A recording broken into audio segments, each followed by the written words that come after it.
My name is Ella Barrett, and at 87 years old, I find myself ready to share the secret I've carried since I was just 17. Born in 1938 in Millfield, a small town in Massachusetts where everyone knew everyone's business, I grew up in a time when a woman's worth was measured by her purity and obedience. My father worked at the local paper mill while my mother maintained our modest home with the precision of a military operation, her starched aprons and Sunday pearls as much a part of her identity as her silent disappointments. The white picket fence surrounding our blue clapboard house wasn't just a boundary. It was a symbol of the perfect American life we were supposed to be living, even as the floorboards creaked with unspoken truths and dinnertime silences. Our town revolved around the tall white steeple of Millfield Methodist Church, where my family occupied the same third pew every Sunday without fail. I remember how the stained glass cast colored shadows across the hymnals, how the wooden pews had been polished by generations of faithful worshipers, and how Pastor Wilson's thundering sermons about sin and redemption would make even the bravest soul squirm. Girls like me were expected to join the youth choir, attend Bible study on Wednesdays, and eventually catch the eye of a respectable young man with prospects, preferably before our 20th birthday. I still have my hope chest from those days, filled with hand-embroidered linens I stitched while dreaming of a future that would never come. Each careful stitch a prayer for the life I was told I should want. First of all, thank you for being here with me. If this story touched your heart, show your support, subscribe and hit the like button. It means the world to me. The summer of 1956 brought changes that rippled through Millfield like stones tossed into our still pond. Pastor Wilson retired after 40 years at the pulpit, and the church elders announced his replacement would be Reverend James Harrington, a young seminary graduate with modern ideas and a voice that could, as Mrs. Peterson from the Ladies' Auxiliary put it, make angels weep. I remember the whispers of excitement among the women in town, how they baked their finest pies and casseroles for his arrival, and how my mother insisted I wear my best dress, powder blue with white collar, to welcome him. I didn't understand then how a single handshake would alter the course of my life, how his blue eyes meeting mine would plant a seed of yearning I never knew could grow in the carefully tended garden of my heart. Reverend Harrington, James, as he later asked me to call him in private, wasn't like any man of God I'd ever known. At 32, he had actually lived beyond the borders of small-town life, studying in Boston and even traveling to Europe before answering his call to ministry. His sermon spoke of a compassionate God, one who understood human frailty rather than simply condemning it, and he established youth programs that made church feel relevant instead of restrictive. I volunteered to help with the children's Sunday school, partly because I'd always loved children, but mostly because it gave me legitimate reasons to spend time in his presence. The way he knelt to speak to the little ones at eye level, his patience with their endless questions, and his genuine laughter at their innocent observations made something inside me unfurl, like the first crocus pushing through late winter snow. Our town's 4th of July picnic that year was held on the church grounds, with checkered blankets spread across the lawn and patriotic bunting hanging from every available surface. The summer heat had everyone fanning themselves with paper programs as Reverend Harrington led us in prayer before the feast. I wore a new sundress, white with small red flowers, that my mother thought too revealing because it showed my bare shoulders, but I'd convinced her it was perfectly modest by contemporary standards. I felt his eyes on me throughout the afternoon, brief glances that seemed to linger just a moment too long to be merely pastoral attention. When he asked me to help carry extra lemonade jugs from the church kitchen, I felt a forbidden thrill race through me, knowing we would be alone, if only for a few minutes away from the watchful eyes of the congregation. "You have a gift with the children, Ella," he said as we walked together, close enough that our hands occasionally brushed against each other, each accidental touch sending electricity through my naive body. "They respond to your gentleness." He smiled then, a private expression that seemed reserved just for me, adding, "I've noticed how you truly listen to them. Not many adults do that." I remember stammering a response, blushing furiously at his attention while trying to appear composed, as if ministers complimented young women every day and it was nothing extraordinary. Inside the dim coolness of the church kitchen, away from the bright sunshine and prying eyes, he helped me lift a heavy glass jug, his hands covering mine briefly, and in that moment the air between us changed, thickened with unspoken possibilities that terrified and thrilled me in equal measure. Through the late summer and into autumn, we found countless innocent reasons to work together, organizing the church library, planning youth events, preparing Sunday school materials. Each interaction was a carefully choreographed dance of propriety with underlying currents of something dangerous and exhilarating. I began taking a different route home that passed by the parsonage, hoping to glimpse him in his garden or on his porch, sometimes rewarded by a wave or brief conversation that would sustain me for days. My journal from that time reveals my internal struggle, pages filled with girlish fantasies followed by desperate prayers for forgiveness, knowing that my feelings were inappropriate, perhaps even sinful. "Lord, please remove these thoughts from my heart," I wrote one night after dreaming of his touch, the ink blotched with tears of confusion and shame. November brought the annual Harvest Festival, and I volunteered to stay late helping with cleanup, knowing most others would rush home to prepare for Sunday dinner. The church hall emptied quickly, leaving just Reverend Harrington and me gathering tablecloths and washing serving platters in companionable silence.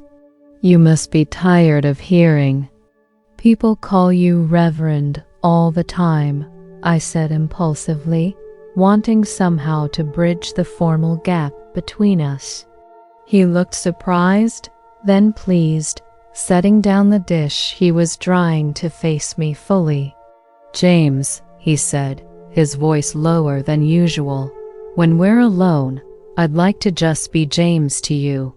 I remember how my hands trembled as I continued washing pumpkin pie residue from plates, how the simple intimacy of his name on my lips felt more forbidden than any sin I could imagine. Winter came early that year, and December brought a terrible blizzard that left many roads impassable for days. My father was working overnight shifts at the mill, and my mother had gone to care for her sister who'd fallen ill in the next town over when the storm hit, leaving me alone in our house with dwindling firewood. When a knock came at our door on the second evening, I was shocked to find James standing there, snow covering his hat and shoulders. "The party line is down," he explained, stamping his boots on our porch. "I've been checking on parishioners who might be stranded." His concern seemed pastoral, but his eyes held questions that had nothing to do with his official duties. I invited him in, propriety forgotten in the face of howling winds and bone-deep cold, and we sat before the fireplace feeding it the last of our dry logs. That night remains crystallized in my memory, the firelight casting shadows across his face as he removed his clerical collar, the way the simple action transformed him from untouchable spiritual leader to flesh and blood man. We talked for hours as the storm raged outside, about books and dreams and disappointments, about his doubts in seminary and my secret desire to attend college instead of settling for marriage right after high school. "You're remarkable, Ella," he said, his fingers tentatively reaching to brush a strand of hair from my face. "So much more than this town will ever let you be." When he finally kissed me, it was like discovering a new country, terrifying and wonderful and utterly forbidden.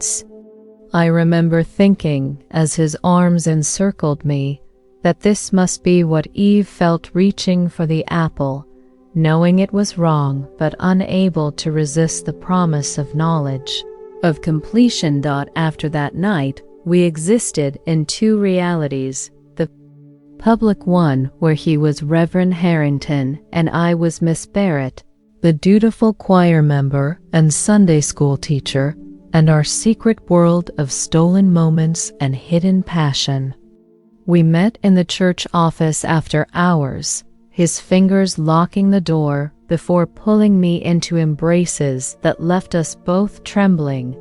Sometimes he would drive to the lake outside town, where we could walk without fear of being seen, his hand holding mine as we discussed theology, literature, and eventually impossible futures. "If circumstances were different," he would say, tracing my cheekbone with reverent fingers, "I would marry you tomorrow." But circumstances weren't different. He had taken vows before God, and in 1957, a minister leaving the church for a woman would create a scandal neither of us could survive in our small community. By early spring, my monthly cycle was late, and the persistent nausea each morning confirmed what I desperately hoped wasn't true. I wore looser dresses and avoided my mother's increasingly suspicious glances, delaying the inevitable conversation with James as long as possible. When I finally gathered the courage to tell him, we met in the church garden at dusk, the emerging daffodils a cruel reminder of new life as I whispered words that made his face drain of all color. "Are you certain?" he asked, his voice strangled, hands gripping the stone bench we sat on as if it might anchor him against the tidal wave of consequences approaching. When I nodded, tears spilling down my cheeks, I saw something shift in his eyes, fear overshadowing love, self-preservation struggling against responsibility. For 3 agonizing weeks, James avoided being alone with me, conducting services with mechanical precision while never meeting my increasingly desperate gaze. I left notes requesting to meet, which went unanswered, as my condition became increasingly difficult to hide. Then one Sunday, he announced to the stunned congregation that he had received a call to missionary work overseas, an urgent position that required his immediate departure. I sat in shock as the church members murmured their surprise and disappointment, watching as he delivered his final sermon with a passion that never once acknowledged my presence. After the service, he shook hands and received well wishes, carefully maintaining distance from me in the reception line, his eyes sliding past mine as if I were a stranger. The next morning, I found an envelope that had been pushed under our front door sometime during the night. Inside was a letter written in his familiar handwriting and a significant amount of cash, more money than I had ever seen at once. "I am not strong enough for what lies ahead," he wrote. "This path would destroy us both in different ways. The enclosed funds should help you start somewhere new, where no one knows your story. I have arranged a position for myself in South America, where I hope to find redemption through service to others. Please forgive me, though I do not deserve it." I read those words until they blurred before my eyes, the paper growing damp with tears as I realized he was already gone, had left town before dawn without a proper goodbye, leaving me to face the consequences of our love alone.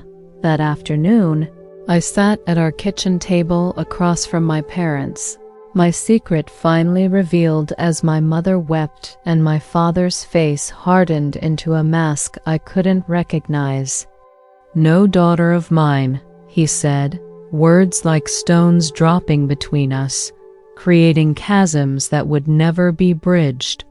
They gave me 1 week to pack my belongings and leave, enough time to write to my mother's cousin Catherine in Connecticut, who had once offered me a summer visit. As I folded my modest wardrobe into a single suitcase, tucked James's letter and money into a hidden pocket, and boarded a Greyhound bus heading south, I placed a protective hand over my still flat stomach, whispering a promise to the tiny life growing inside me, a promise that, unlike James, I would never abandon what our love had created.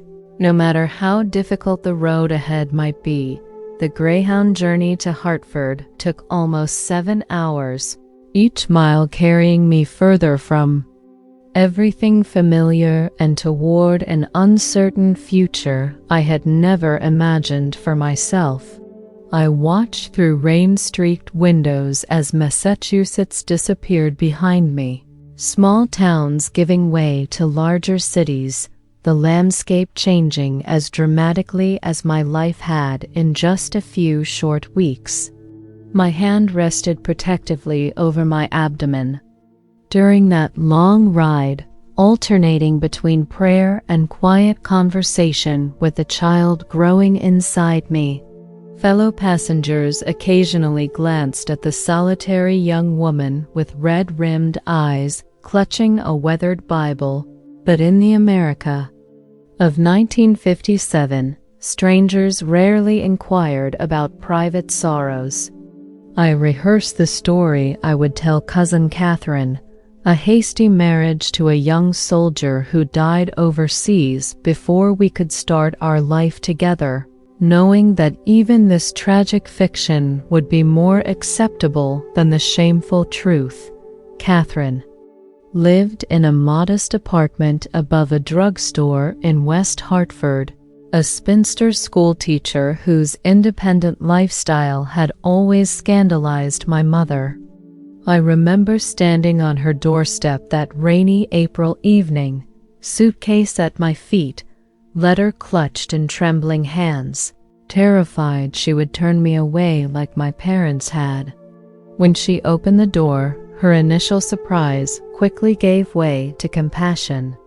As she ushered me inside without question, her practical nature taking over as she prepared hot tea and fresh towels. "You'll stay with me," she said simply after reading the carefully edited version of my circumstances. "We'll figure out the rest tomorrow." That night, sleeping on her pull-out sofa beneath a handmade quilt, I experienced my first moment of peace in months, the blessed relief of shelter without judgment. Catherine proved to be my unexpected savior, approaching my predicament with the same methodical problem-solving she applied to teaching mathematics. To reluctant 8th graders, she helped me craft a believable backstory. I was Ella Barrett Harrington, recently widowed when my husband James died in a military training accident before he could be deployed. Our brief marriage had been a whirlwind romance, explaining the absence of photographs or keepsakes, and Catherine was helping her bereaved cousin adjust to life as a young widow and expectant mother. Her fellow teachers and church members accepted this narrative without question, even collecting a modest fund to help the poor widow prepare for her baby. I wore a simple gold band purchased from a pawn shop with James's money, a daily reminder of both his betrayal and the fiction I was now living. By June, my condition was impossible to hide, my body transforming to accommodate the growing life within. Catherine found a doctor, an older man who treated unwed mothers with surprising gentleness, who confirmed I would deliver in early November. Summer days stretched long and lonely as I sat by Catherine's window watching children play in the street below while sewing tiny garments from fabric remnants purchased at the 5 and dime. The money James had left was substantial enough to support me through the birth and perhaps a year beyond if I was careful, but I knew I would eventually need to find work. Each evening, I scoured the newspaper for apartments and employment opportunities suitable for a woman in my situation, determined to establish independence before I became too much of a burden on Catherine's generous but limited resources. Pregnancy in 1957 was a different experience than modern women might imagine. No Lamazi classes or supportive groups for expectant mothers, just hushed conversations and outdated advice passed between women. The doctor instructed me to avoid raising my arms above my head or taking long walks, warnings I privately questioned but publicly obeyed.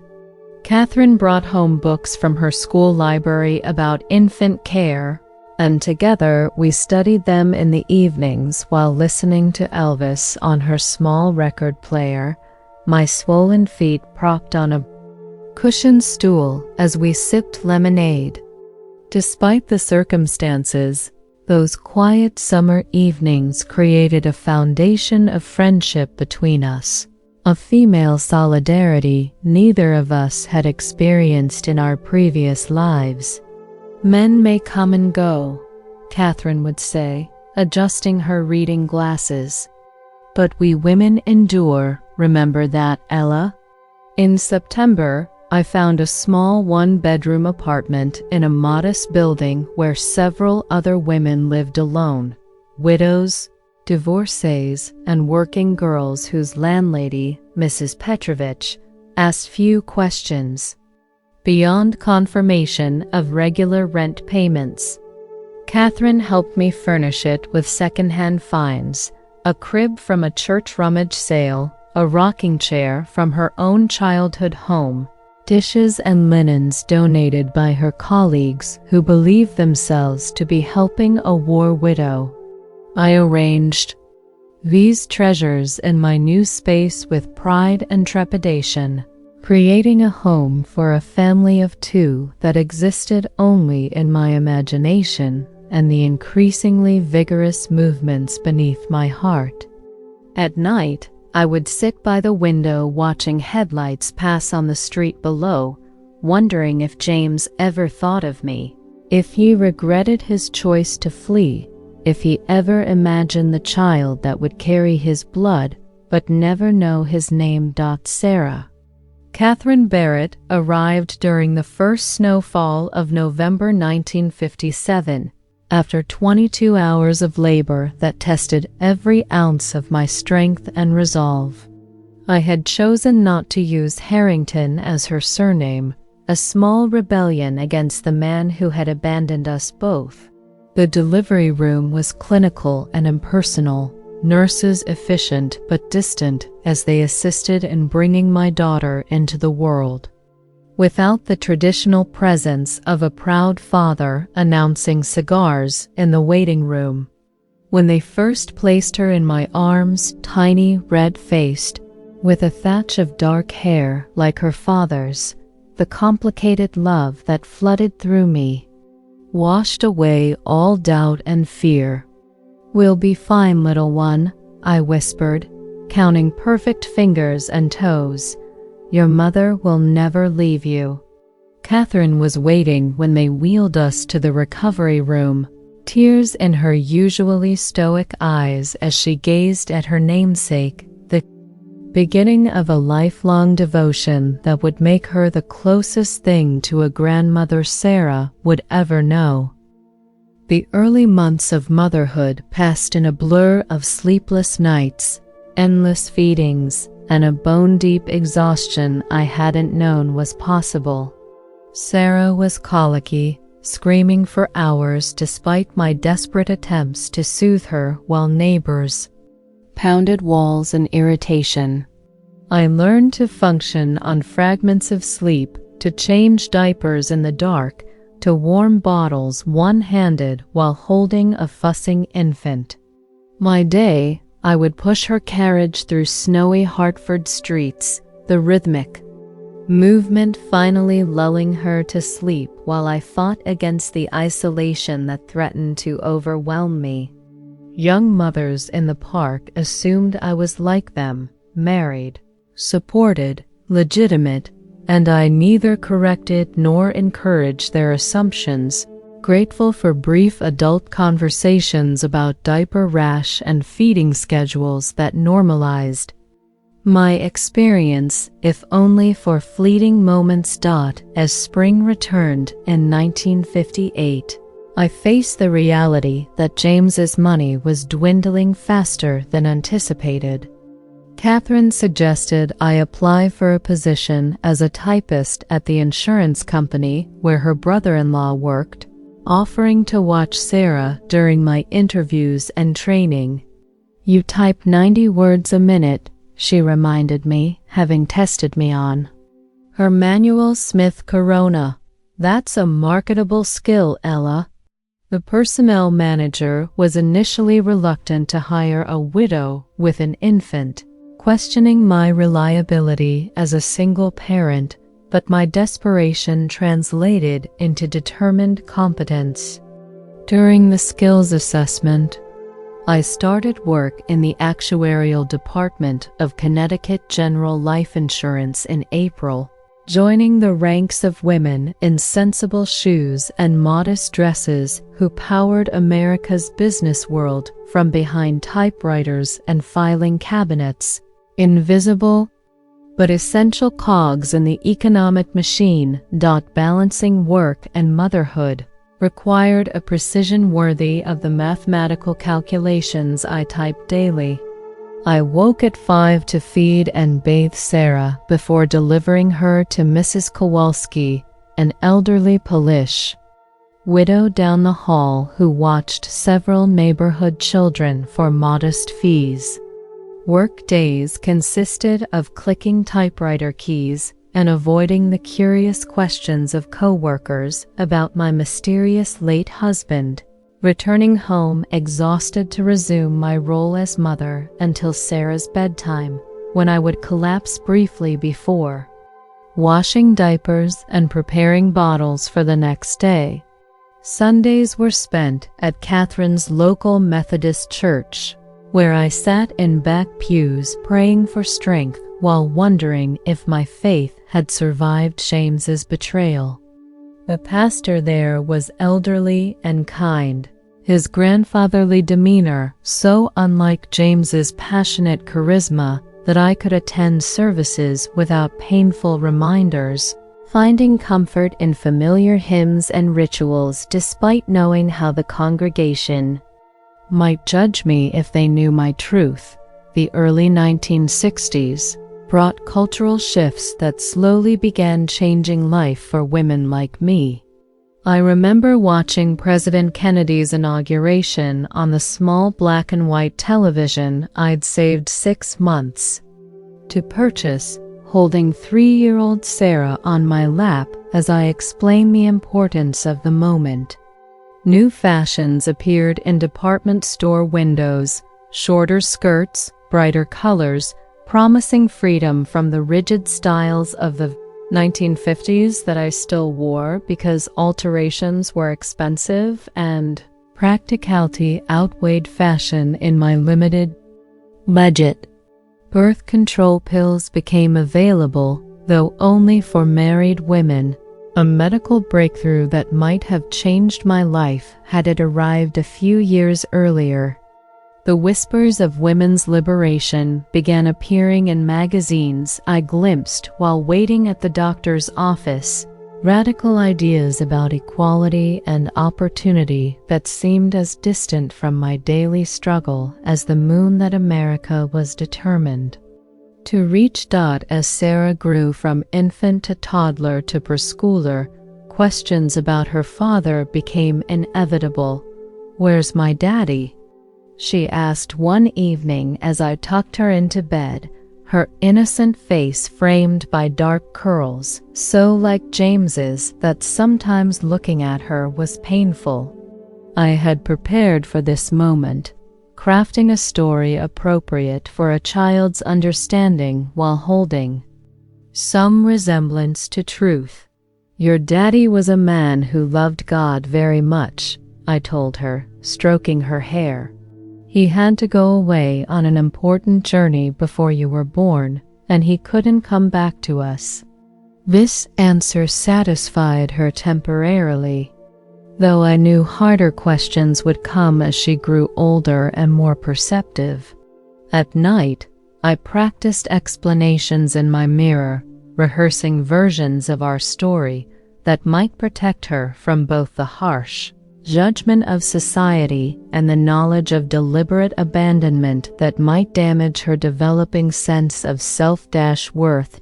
My promotion to executive secretary in 1963 came with a modest salary increase that allowed us to move to a slightly larger apartment with a small yard where Sarah could play. I remember her delight at having her own bedroom, decorated with flowered wallpaper and a second-hand canopy bed that made her feel like a princess. The extra income also meant I could enroll her in ballet lessons and occasionally splurge on new clothes rather than hand-me-downs from my coworkers' children. These small improvements in our circumstances felt like monumental achievements after years of careful budgeting and sacrifice. Catherine celebrated my promotion by gifting me my first new dress since leaving Millfield, a stylish line in navy blue that made me feel, momentarily, like more than just Sarah's mother or Mr. Hemingway's efficient secretary, a glimpse of the young woman I might have become under different circumstances.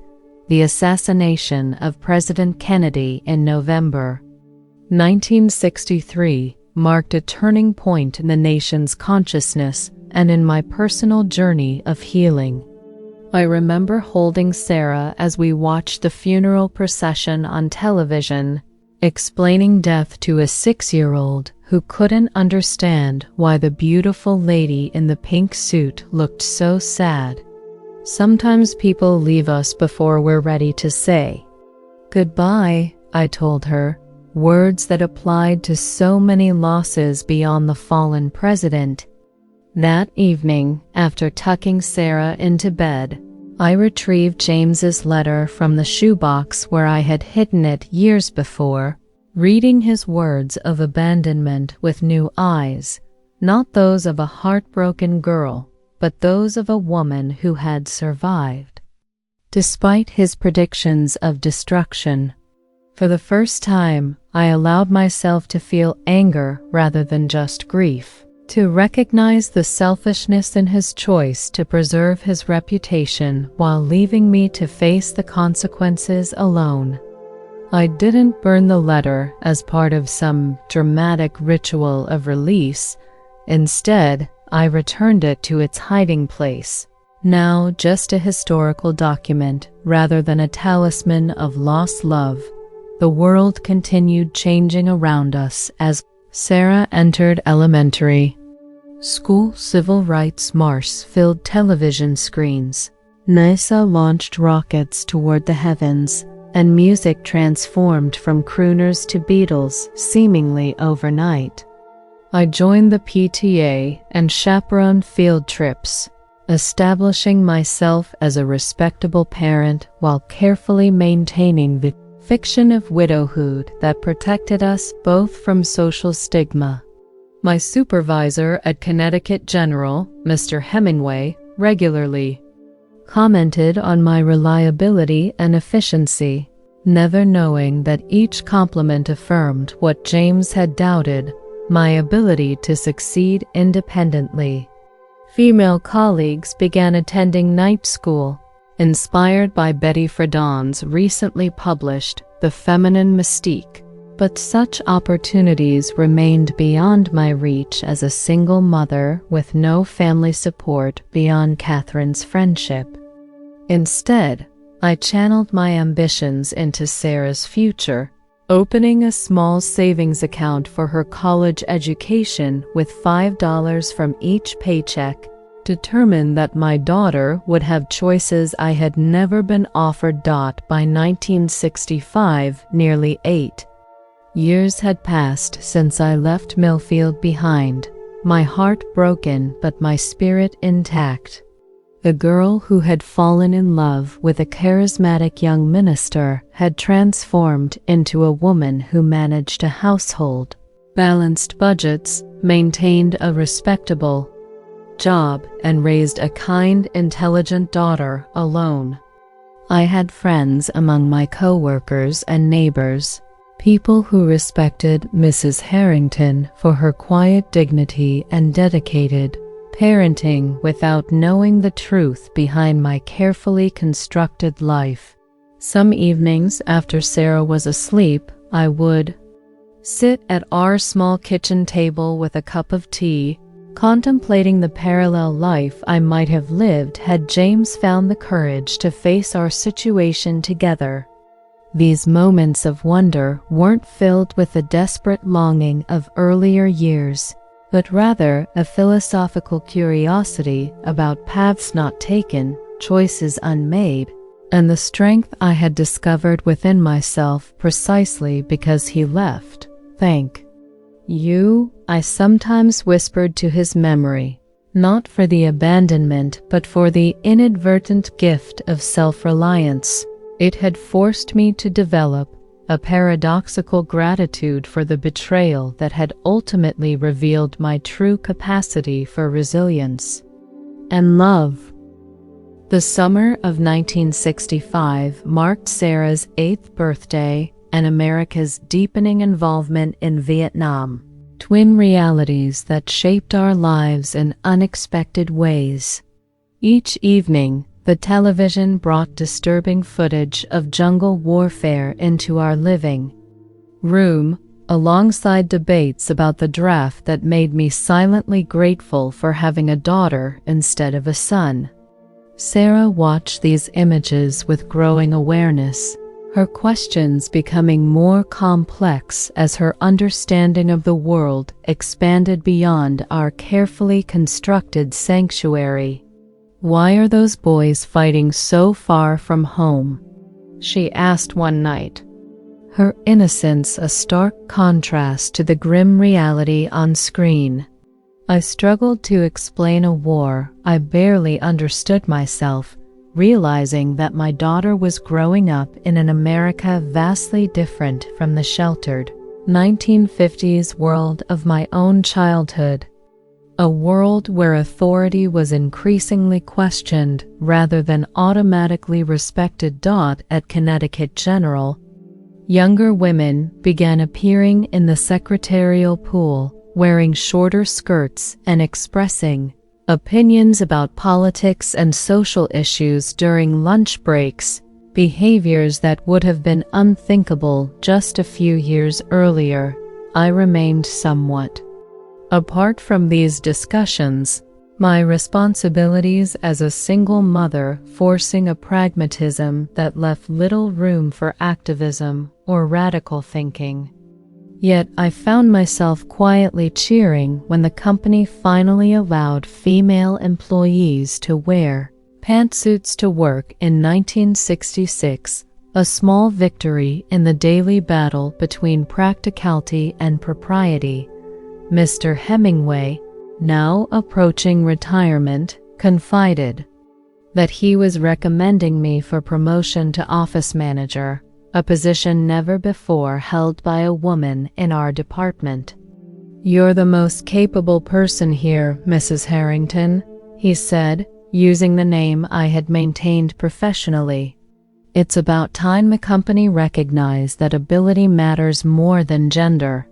The summer of 1967 brought the summer of love to San Francisco and Sarah's first significant questions about her father.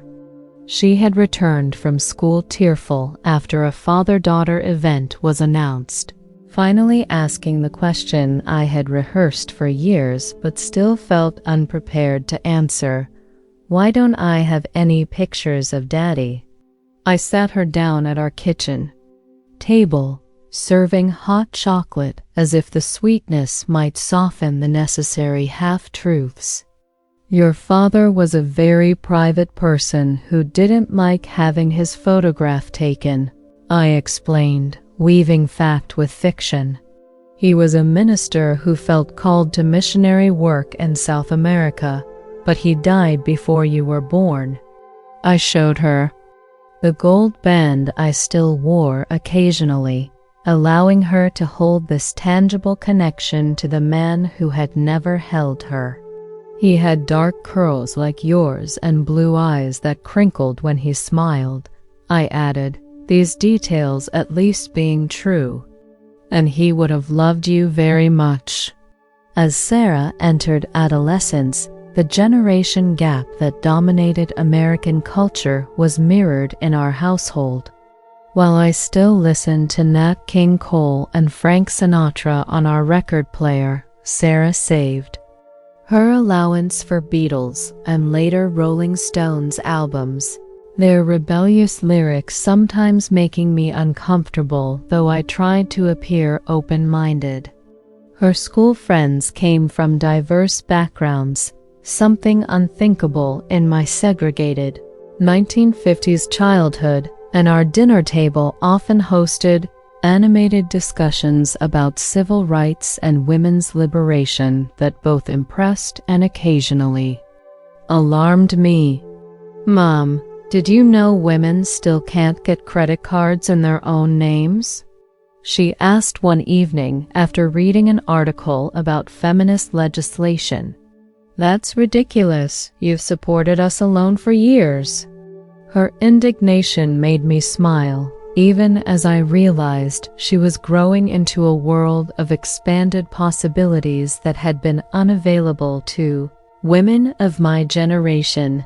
Catherine retired from teaching in 1969, after 35 dedicated years molding young mathematical minds.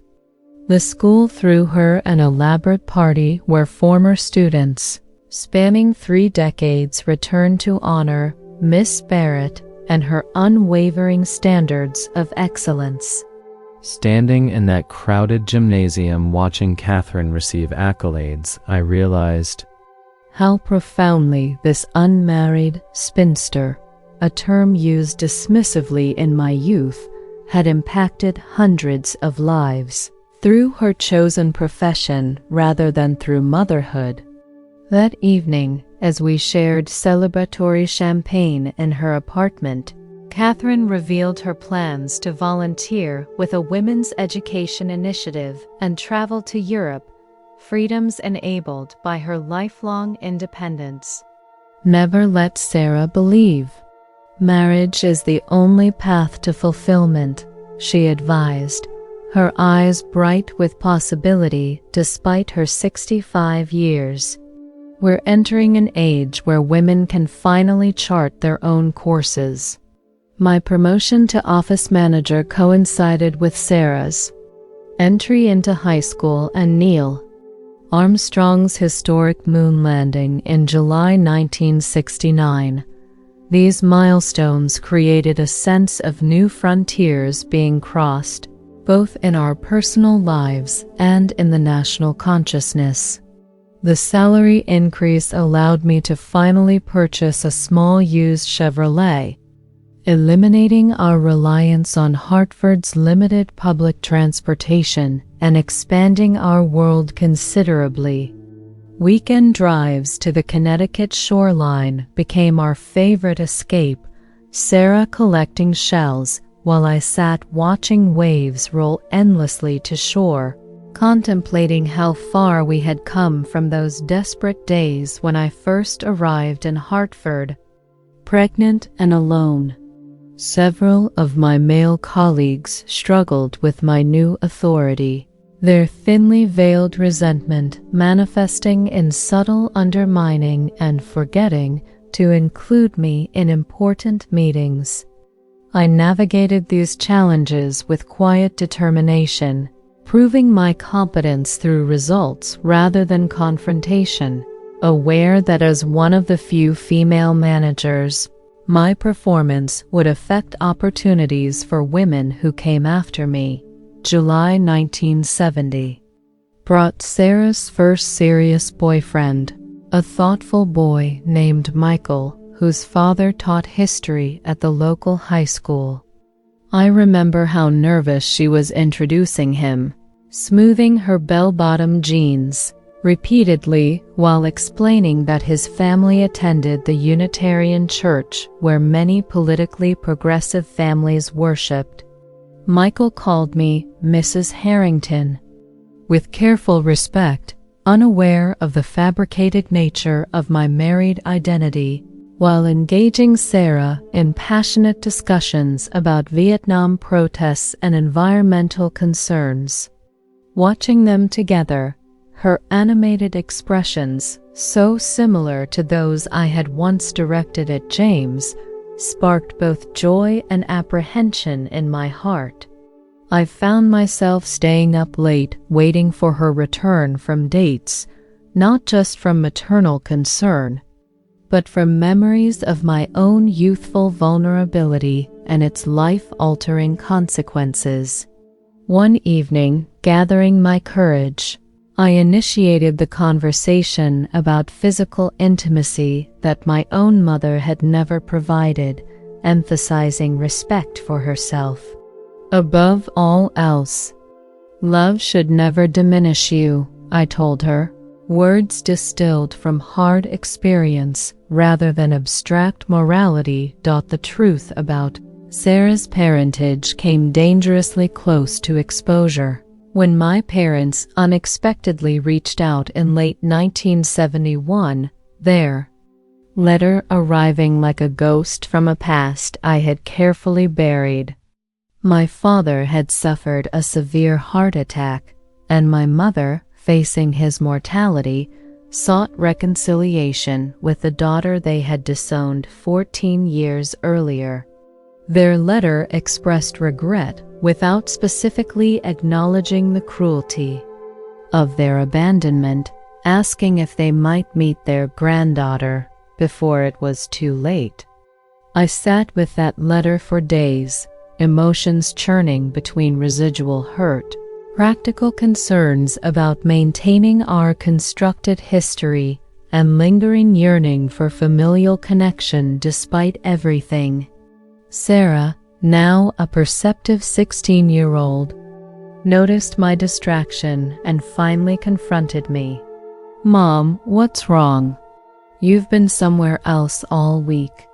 The genuine concern in her eyes forced a decision. I would allow a meeting, but without revealing the full truth of our circumstance, explaining to Sarah only that her grandparents and I had been estranged over their disapproval of my hasty marriage to her father. Our visit to Millfield in December 1971 felt like stepping through a time portal, the town virtually unchanged while I had transformed completely. My parents had aged dramatically, my once imposing father now frail in his armchair, my formerly immaculate mother showing signs of the strain of his care. They embraced Sarah awkwardly, searching her features for reflections of imagined ancestry, asking carefully rehearsed questions about school and interests while avoiding any mention of her father. I maintained our protective fiction, steering conversations away from dangerous territory while observing how Sarah charmed them despite the tension, her natural confidence a testament to the security of our life together.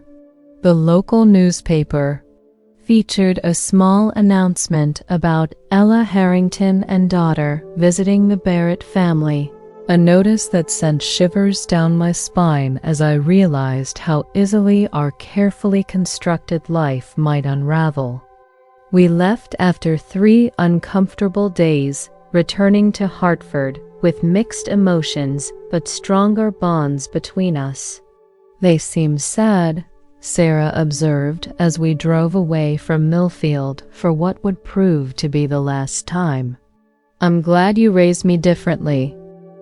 By 1972, Watergate dominated national headlines while Sarah focused on college applications, her academic excellence opening doors that had remained firmly closed to women of my generation.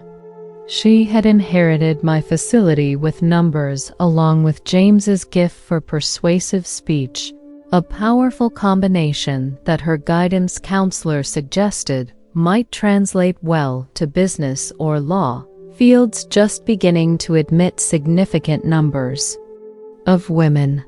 I worked extra hours to boost our college savings, determined that Sarah would graduate without the crushing debt that might force her into early marriage or limited career choices. Catherine, now enjoying her retirement, offered to contribute to a scholarship fund, her generosity bringing tears to my eyes. "You've done the hard part," she insisted, waving away my emotional thanks. "Raising that remarkable girl against all odds deserves support." Together, we researched scholarships for women entering non-traditional fields, celebrating each acceptance letter and financial aid offer as shared victories in a battle for Sarah's future that had begun the moment I boarded that Greyhound bus. 16 years earlier, the spring of 1973 brought both heartbreak and new beginnings as my father passed away, just weeks before Sarah's high school graduation. I attended his funeral alone, deciding the event would be too emotionally complicated for Sarah while she prepared for final exams. Standing beside his grave as Reverend Wilson's successor delivered standard Christian platitudes about forgiveness and eternal life, I silently acknowledged the complex truth. While my father had failed me at my moment of greatest need, he had also instilled the stubborn resilience that enabled my survival. My mother, suddenly alone after 47 years of marriage, seemed smaller and more vulnerable than I had ever seen her, clinging to my arm at the cemetery with surprising dependency. When she tentatively suggested moving to Hartford to be closer to us, I gently discouraged the idea, recognizing that too many years and too many unspoken truths lay between us for comfortable coexistence. Instead, I arranged for her to move into a seniors apartment complex near her sister in Boston, promising more frequent visits while maintaining the protective distance our complicated history demanded. Sarah's high school graduation ceremony took place on a perfect June day, the kind of crystalline New England afternoon that makes even ordinary moments feel significant. I sat between Catherine and Michael's parents, whom we had grown close to over the previous 3 years, swallowing pride and joy in equal measure as Sarah crossed the stage in cap and gown, the gold honor cords around her neck representing academic achievement that had come entirely from her own determination.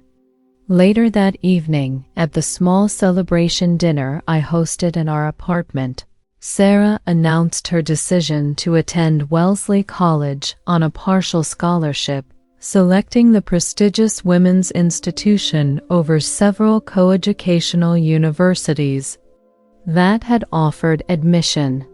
I want to be somewhere women's voices and ideas are automatically respected, she explained with characteristic thoughtfulness.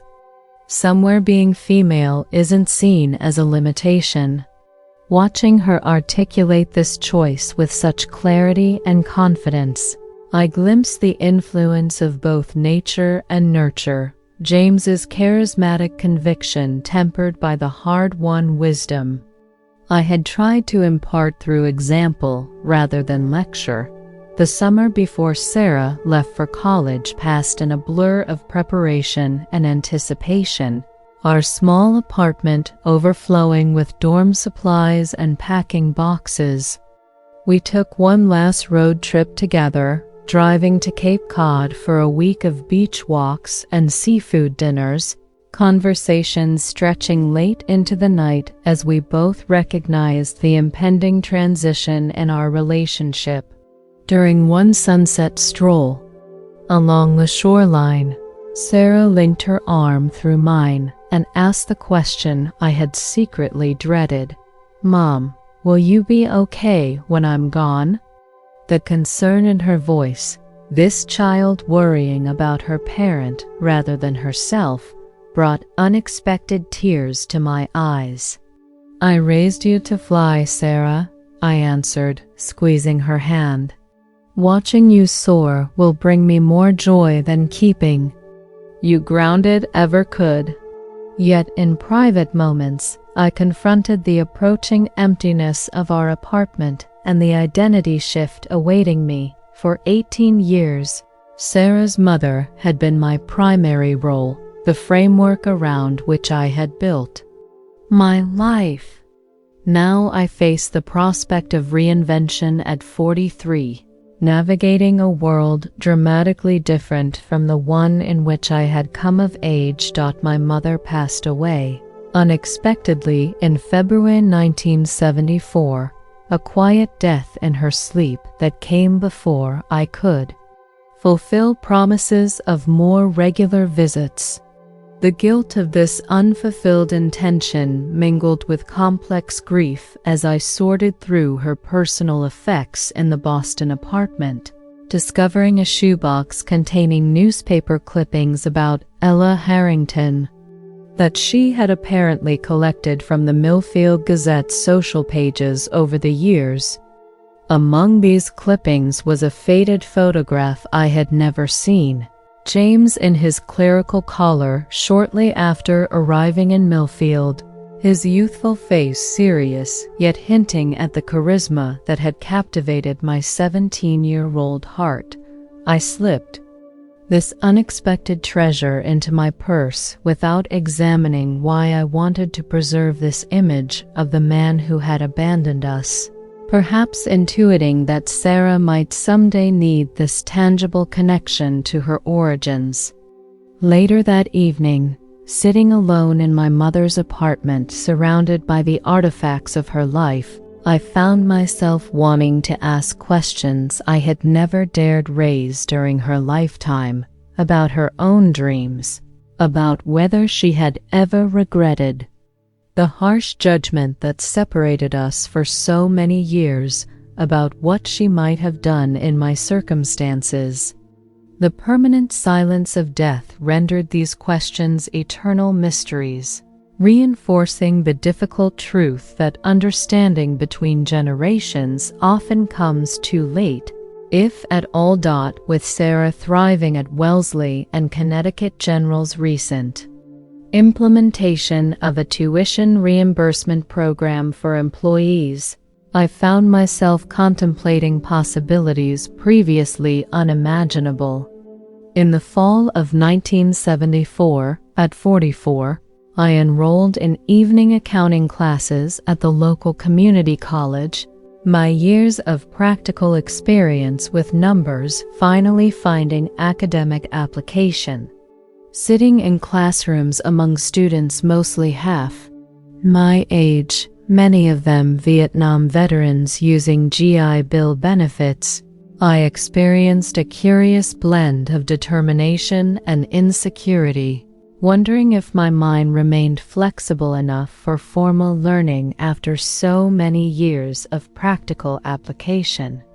The first A on a financial analysis paper provided surprising validation, the professor's comments about my real-world insights affirming that life experience brought value to academic pursuits. Coworkers noticed the textbooks on my desk, and the late night studying in my office after hours, their reactions ranging from bewildered, "At your age?" to admiring, "Good for you."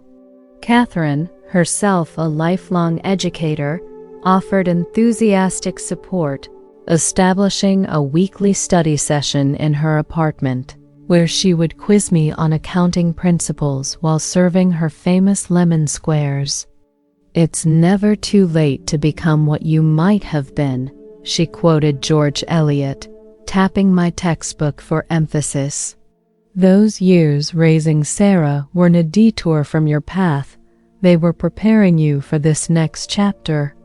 Christmas 1974 brought Sarah home from college transformed by her first semester of independence.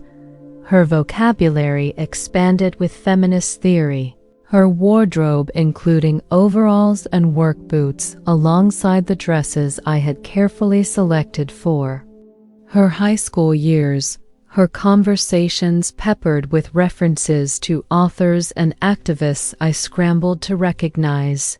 She arrived with a gift, Betty Friedan's The Feminine Mystique, inscribing it, "For Mom, who lived these truths before they had a name." As we decorated our small tree with the ornaments we had collected throughout her childhood, Sarah asked about my evening classes, listening with genuine interest to my descriptions of balance sheets and financial statements. Later, as we shared hot chocolate by the window watching Snow Blanket Hartford in pristine white, she broached a subject we had carefully avoided for years. "Mom, have you ever thought about dating again?" she asked, her directness catching me off guard. "I'm at college now. You don't need to stay single for my sake." Her question forced me to confront a truth I had buried beneath years of practicality and caution. I had hidden behind the fiction of widowhood for so long that the possibility of authentic romantic connection seemed both terrifying and foreign. That night, lying awake listening to the familiar sounds of Sarah sleeping in her childhood bedroom, I acknowledged what I had denied for nearly 18 years in protecting Sarah from the truth of her origins. I had also been protecting myself from vulnerability, from the possibility of another rejection, another abandonment. As 1975 approached, bringing Sarah's continued independence and my own educational advancement, I wondered if perhaps the time had come to finally dismantle the careful walls I had constructed around my heart. The spring semester of 1975 marked a turning point for both Sarah and me, her immersion in women's studies at Wellesley coinciding with my growing confidence in accounting classes. America itself seemed at a turning point as well, the final helicopters evacuating Saigon in April, signaling the end of the long Vietnam nightmare that had framed Sarah's entire childhood. My transformation from office manager to aspiring accountant drew mixed reactions at Connecticut General, where younger female colleagues offered encouragement while several older executives seemed unsettled by my ambition. "Mrs. Harrington, you've already achieved an exceptional position for a woman," Mr. Davidson from senior management commented when I inquired about the company's CPA training program. "Is that not sufficient?" His patronizing tone sparked something long dormant in me, not just ambition but indignation at the arbitrary limitations others sought to impose. "With respect, sir," I replied with a composure that belied my racing heart, "I believe I'm the best judge of what constitutes sufficient in my own career." Sarah called one April evening with news that simultaneously thrilled and terrified me. She had received a prestigious summer internship with Ms. Magazine in New York City, working directly under Gloria Steinem's editorial team. "Mom, can you believe it? I'll be helping shape the feminist conversation." Her excitement bubbled through the phone line, and I found myself swallowing complex emotions, pride in her accomplishment, concern about her living alone in Manhattan, and private amusement at how thoroughly the daughter of a minister had embraced women's liberation. The apartment felt especially empty after that call, forcing me to confront the reality that Sarah's life was now following its own trajectory, one increasingly distinct from the carefully constructed world we had shared.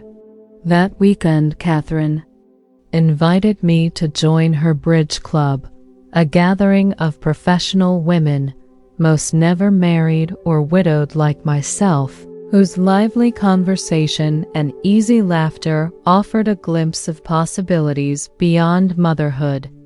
"You've defined yourself as Sarah's mother for 18 years, Catherine observed as we washed teacups afterward. "Now it's time to discover who Ella is when she's just herself." My first date in nearly 2 decades happened almost accidentally. A conversation with Dr. Robert Grayson, the divorced father of one of Sarah's former classmates, evolved from school fundraising committee discussions to coffee at the local diner, and eventually to dinner at a modest Italian restaurant in West Hartford. The unfamiliar ritual of dressing for a man's approval, selecting a new blue dress, applying makeup with shaking hands, changing my hairstyle 3 times before settling on a simple updo, made me feel 17 again, vulnerable and hopeful. In equal measure, Robert was kind and intelligent, a pediatrician whose gentle manner revealed his professional skill with nervous children. Our conversation flowed easily from books to travel to our respective children's college experiences, carefully avoiding deeper personal histories. When he walked me to my door and kissed my cheek with respectful restraint, I found myself simultaneously relieved and disappointed by his restraint, uncertain whether I wanted more, but certain that the possibility of more had awakened long-dormant parts of myself. Sarah's internship apartment in New York had 5 roommates, communal cooking duties, and a bathroom schedule posted on the refrigerator. Conditions she described with amused tolerance during our weekly phone calls that summer. Her work at Ms. Magazine exposed her to the leading voices of second-wave feminism, her letters home filled with names like Robin Morgan, Kate Millett, and Audre Lorde, women whose writings were reshaping American conceptions of gender and power. Mom, I'm helping research an article about single mothers who succeeded despite the system being stacked against them, she mentioned casually during one call. It made me realize I've never properly thanked you for everything you sacrificed. Her words unlocked something in my chest, not just maternal pride, but validation that the difficult path we had traveled together had meaning beyond mere survival.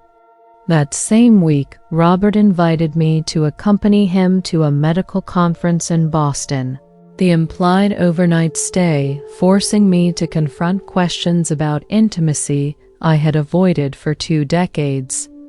After careful consideration, I declined the invitation, explaining that I wasn't ready for that step, a boundary he accepted with such grace that I found myself regretting my decision even as I recognized its wisdom. By fall 1975, my accounting studies had progressed to intermediate courses, my grades earning me a partial tuition scholarship from a Business Women's Foundation. Connecticut General offered me a lateral transfer to the finance department, not the promotion I deserved, but a strategic move toward my goal of becoming a certified accountant. Meanwhile, Sarah returned to Wellesley for her sophomore year. Transformed by her New York experience, her letters describing new courses in economics alongside women's studies, suggesting an emerging understanding that financial independence represented a crucial component of female empowerment. That October, she wrote asking pointed questions about her father's background, what he had studied in seminary, where he had grown up, whether he had siblings, inquiries that seemed motivated by more than casual curiosity.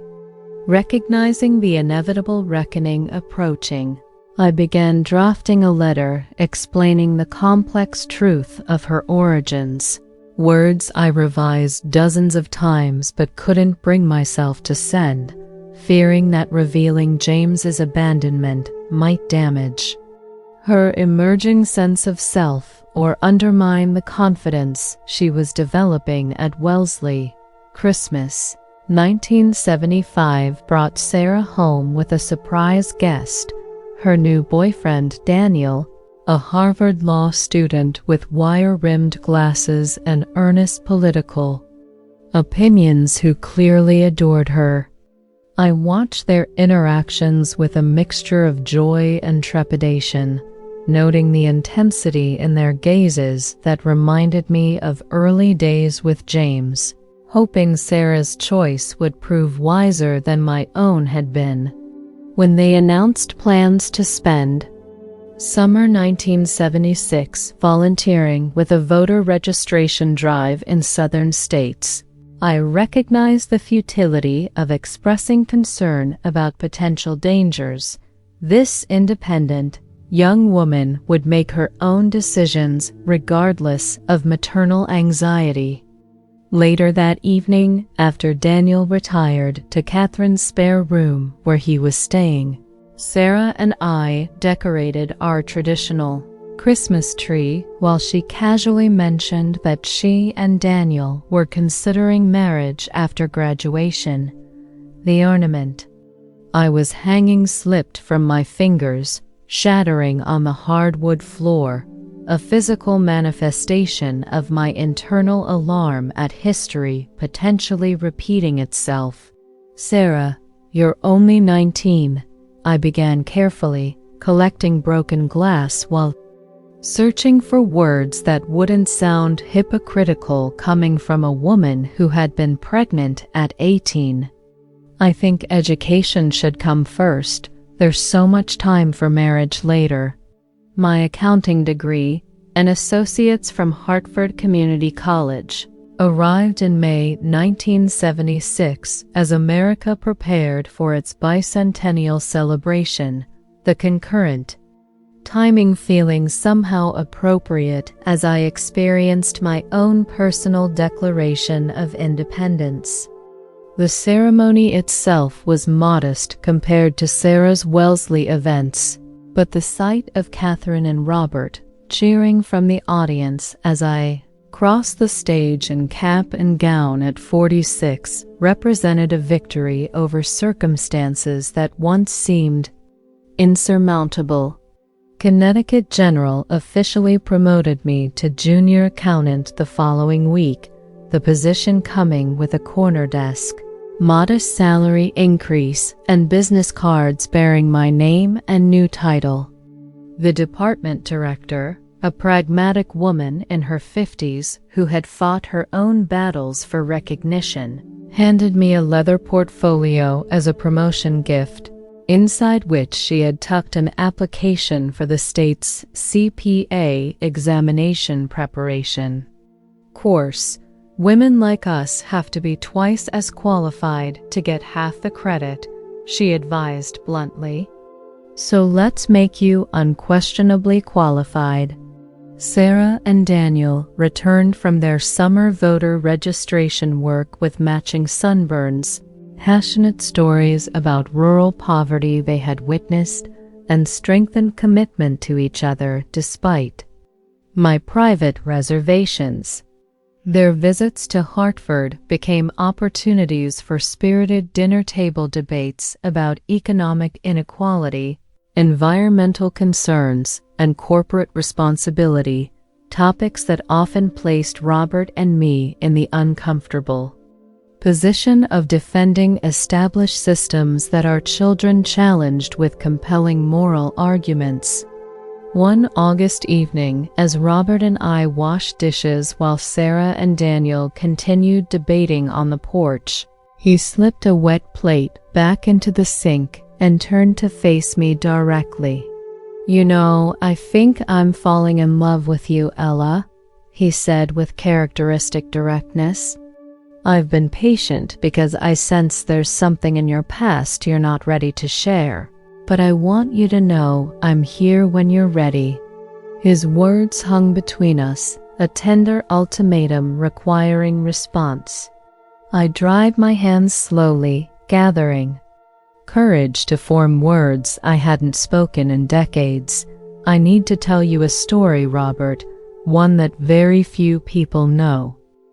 That night, sitting in Robert's car parked outside my apartment building, I revealed the truth about Sarah's parentage and my fabricated identity as Mrs. Harrington, watching his face carefully for signs of judgment or rejection.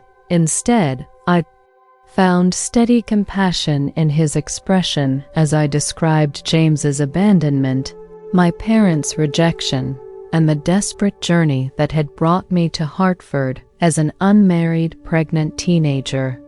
"You've carried this alone for so long," he said. When I finally finished speaking, reaching across the seat to take my hand. "Thank you for trusting me." His simple acceptance, so different from the condemnation I had feared for decades, unlocked something fiercely protected within me, allowing tears I had suppressed through years of maintaining strength for Sarah's sake. When he asked if she knew the truth, I shook my head, explaining my fear that revealing her father's abandonment might shatter her self-worth. "She's stronger than you're giving her credit for," Robert suggested gently. "And secrets between people who love each other have a way of causing more harm than the truths they're hiding." Thanksgiving 1976 arrived with unusual warmth, both meteorological and emotional, as Sarah, Daniel, Robert, Catherine, and I gathered around Catherine's dining table for a blended family celebration. Watching Sarah and Daniel set the table together, their synchronized movements revealing the comfortable intimacy of their relationship, I recognized that my reservations about their youth had more to do with my own past than their present reality. After dinner, while the others washed dishes. Sarah invited me for a walk through Catherine's leaf-strewn neighborhood, linking her arm through mine as we strolled beneath bare maple branches. "Mom, there's something I need to tell you," she began, her tone unusually serious. "Daniel and I are engaged. We're planning to marry after graduation next year." Before I could form a response, she continued, "And I want to find my father before the wedding." The second statement hit me with greater force than the first, stopping me mid-stride on the sidewalk. "I want to know where I come from, Mom," she explained gently. "Not because I need him in my life, but because I want to understand my whole story before starting a new chapter with Daniel." Christmas Eve 1976 found me sitting alone at my kitchen table, surrounded by every document I had preserved relating to James, his letter of abandonment, newspaper clippings from Millfield about his appointment and sudden departure, the photograph discovered among my mother's possessions, and church bulletins featuring his name. These fragments created an incomplete picture of the man whose decisions had shaped our lives so profoundly, offering few clues about where he might have gone after leaving Millfield. Robert had offered to help with the search, suggesting discreet inquiries through medical colleagues with missionary connections, but I hesitated to involve him further in this painful excavation of my past. The Methodist Church headquarters maintained records of ordained ministers, but approaching them would require explaining my relationship to James, a humiliation I wasn't prepared to face. Just past midnight, as Christmas Day officially began, I made a decision that felt simultaneously terrifying and liberating. I would return to Millfield alone in January, speaking with anyone who might remember James Harrington's stated destination, beginning the search that would either bring closure or open new wounds for both Sarah and myself. My return to Millfield in January 1977 felt like stepping through a portal into another dimension, the familiar geography inhabited by a stranger who shared my name but not my life experience. The town had changed little externally, the church steeple still dominating the skyline. The main street businesses largely unchanged, though now featuring polyester fashions and 8-track tapes and window displays. I booked a room at the small motel on the outskirts of town, avoiding potentially awkward encounters at the local boarding house where everyone knew everyone's business. My first inquiry at the church office yielded unexpected fruit. The elderly secretary remembered Reverend Harrington's sudden calling to mission work and directed me to Mrs. Peterson, the former head of the Ladies' Auxiliary who had maintained correspondence with several former ministers.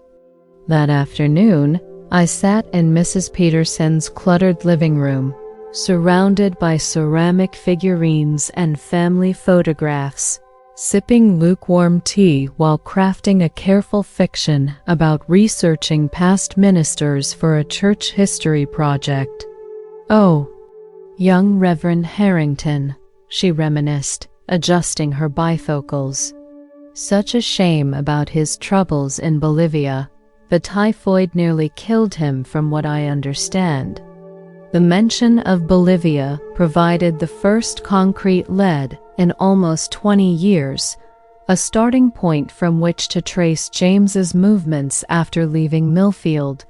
Mrs. Peterson, flattered by my interest, retrieved a metal recipe box containing correspondence organized by year, eventually producing a faded Christmas Card from 1960 with a return address for Reverend J. Harrington at a mission hospital near La Paz.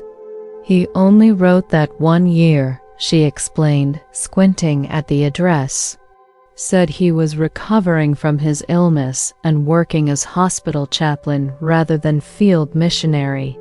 She allowed me to copy the address despite its likely obsolescence, then mentioned casually that Reverend Wilson, long retired but still living locally, had maintained contact with more church officials and might know more about subsequent assignments.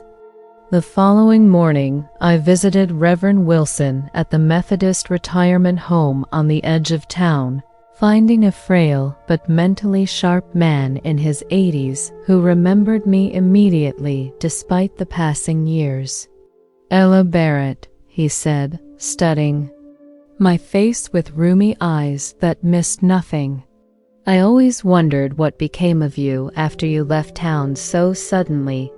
My conversation with Reverend Wilson unfolded with unexpected compassion, his decades of pastoral experience evidently having softened the rigid morality of his earlier years. "James Harrington contacted me once after leaving Millfield," he revealed after I acknowledged the true nature of my inquiry. "About 5 years after he left, minus 1962 or thereabouts, asking forgiveness for unspecified sins and seeking spiritual guidance." The elderly minister paused, choosing his words carefully before continuing. He mentioned establishing a new ministry in California after leaving South America due to persistent health issues. I suggested he make amends directly to those he may have wronged, but never heard whether he followed that advice. He wrote an address for a Methodist conference office in San Francisco that might have records of James's California assignment, then patted my hand with surprising gentleness. "The burden of judgment is God's alone, Ella, not mine or anyone else's in this town. I hope you find the answers that will bring you peace." I returned to Hartford with these fragile threads of information, sharing my discoveries with Robert. During a quiet dinner at his home while debating whether to tell Sarah immediately or continue the search independently, Robert listened thoughtfully, then offered practical assistance. A medical school colleague maintained connections with mission hospitals worldwide and might be able to confirm James's time in Bolivia, while his brother-in-law practiced law in San Francisco and could discreetly inquire about Methodist ministry records there. "This isn't just your burden anymore, Ella," he reminded me, reaching across the table to take my hand. "Let people who care about you help carry it." His words marked a profound shift in my approach to difficulties after 2 decades of fierce self-reliance. Learning to accept support required a different kind of courage than standing alone. Later that evening, in the gentle intimacy that had gradually developed between us over months of patience and respect, I found myself imagining a future where partnership didn't mean surrender or vulnerability, didn't lead inevitably to abandonment. Tentative trust blooming like early spring flowers after a particularly harsh winter. By March 1977, Robert's connections had yielded results, confirmation that James Harrington had indeed served as chaplain at the La Paz Mission Hospital from 1957 to 1960, then transferred to California, where he led a congregation in Sacramento until 1965. The trail grew colder afterward, church records showing only that he had taken a leave of absence for personal reasons and never returned to active ministry. These discoveries created a timeline that paralleled Sarah's childhood. While she took her first steps in our Hartford apartment, her father counseled patients in Bolivia. As she entered kindergarten, he preached from a pulpit in California.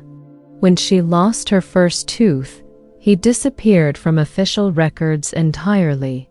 The partial puzzle intensified rather than satisfied my determination to complete the search, if only to provide Sarah with answers before her August wedding. Meanwhile, she completed her junior year at Wellesley with highest honors, her summer plans including both wedding preparations and a prestigious internship with a women's advocacy organization in Boston, where she and Daniel had secured an apartment together, a living arrangement I accepted with only minimal internal struggle, recognizing that my generation's rules no longer applied to hers. A breakthrough came unexpectedly in June, when Robert's brother-in-law encountered an older attorney at a San Francisco legal conference who remembered James from Community Interfaith Initiatives in Sacramento. This connection led to a retired Methodist deacon who maintained Christmas card correspondence with James, revealing that after leaving the ministry, he had taught humanities at a community college in Oregon, eventually remarrying and establishing a quieter life away from pulpit responsibilities. The deacon provided a current address in Portland, information I received with trembling hands and racing thoughts about how to proceed. That evening, I sat with Robert on his back porch, watching fireflies illuminate the summer dusk while contemplating options that had seemed impossible just months earlier. I could write to him, I suggested hesitantly, explain about Sarah's wedding and her desire to understand her origins. Robert considered this before responding carefully. Or we could drive to Portland together, give you the opportunity to see him face to face after all these years. The prospect of such a confrontation sent adrenaline coursing through my system, terror and validation, colliding in equal measure at the possibility of standing before the man whose actions had altered the entire trajectory of my life. Our journey to Portland in early July 1977 took us across a country celebrating its bicentennial summer with fading bunting and patriotic displays in small town squares. Robert drove his comfortable sedan while I navigated with paper maps, our conversation flowing easily during long highway stretches across states I had never visited. We shared motel rooms with separate beds, maintaining boundaries that felt increasingly arbitrary given the emotional intimacy we had developed, yet somehow appropriate for this particular journey into my past. Portland's green landscape and casual atmosphere surprised me after decades in structured New England environments, people in jeans and flannel rather than suits and dresses, bookstores and coffee shops filled with animated conversation about politics and art. We checked into a modest hotel near downtown, spending a day exploring the city while I gathered courage for the encounter planned for the following morning. That night, I called Sarah from our hotel room, finally sharing the complete story of her father's abandonment and my constructed identity as a widow, truths she absorbed with remarkable calm, asking thoughtful questions without the recrimination I had feared. "I've suspected something like this for years, Mom," she admitted. "I just didn't know how to ask without hurting you." The modest ranch-style house on Portland's east side looked exactly as I had imagined a professor's home might, well-maintained. Garden, overflowing bookshelves visible through front windows, a hybrid car in the driveway suggesting progressive values. Robert waited in the car at my insistence, understanding that this confrontation required privacy despite his protective instincts. My knock was answered by a woman in her 50s with silver-streaked dark hair and an artist's paint-smudged hands, her questioning expression shifting to confused recognition as she studied my face. "You're looking for James, aren't you?" she asked with surprising gentleness. "I've always known someone from his past might appear someday." She invited me into a sunlit living room while explaining that James was teaching a summer session class, but would return within the hour, offering tea with the comfortable hospitality of someone accustomed to academic gatherings. Margaret, as she introduced herself, revealed they had been married for 11 years after meeting at a faculty retreat where James was still struggling with his past. Her knowledge of his previous life seemed comprehensive, though lacking specific details about me, suggesting he had acknowledged past mistakes without fully revealing their nature or consequences.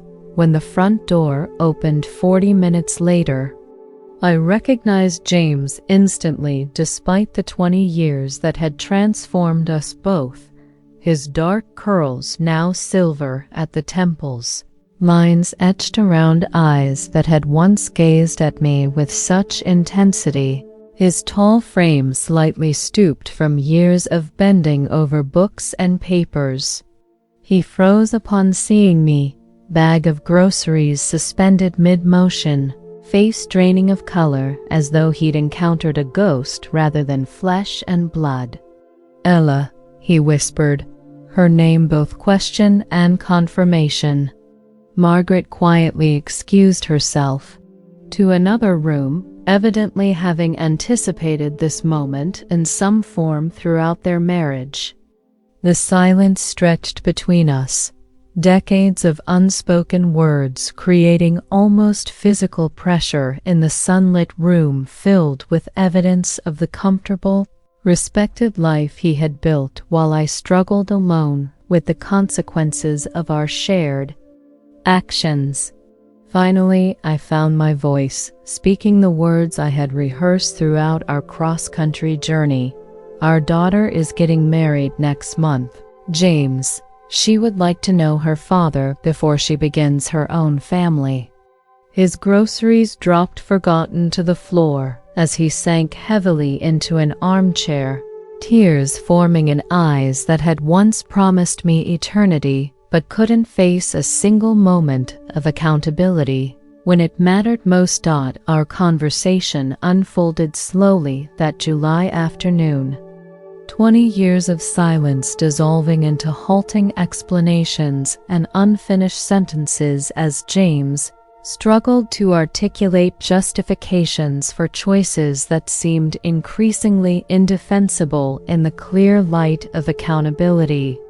"I was terrified," he admitted, unable to meet my steady gaze. "My entire future, everything I had worked toward in seminary, would have disappeared if I'd acknowledged our relationship." I listened with surprising detachment as he described his frantic departure from Millfield, the guilt that followed him to Bolivia where typhoid nearly claimed his life, an illness he interpreted as divine punishment for abandoning his responsibilities. "The mission hospital was my penance," he explained, describing years of service to impoverished communities while battling recurring health issues that eventually forced his return to the United States. I found myself studying his face for traces of Sarah, identifying the source of her expressive eyebrows, the shape of her hands as he gestured through difficult admissions. "I convinced myself you would be better off without me, that the money would give you options I couldn't provide while maintaining my position in the church. As afternoon light shifted across James's living room, our conversation moved from past actions to present realities, his second marriage to Margaret, an artist and former literature professor who had helped him rebuild his life after leaving active ministry, his current position teaching humanities at Portland Community College, his two stepdaughters now in college themselves. I shared equivalent details about Sarah's accomplishments, her Wellesley education, her engagement to Daniel, producing photographs that visibly shook him, this beautiful young woman with his eyes and determined expression, captured at various milestones he had forfeited the right to witness. "She's remarkable," he whispered, fingers hovering above but not quite touching the images. "Though that's clearly your influence, not mine." The admission seemed to cost him something, this acknowledgement that I had succeeded despite his abandonment, rather than because of his financial contribution. When I finally explained Sarah's desire to meet him before her wedding, his response revealed both eagerness and apprehension.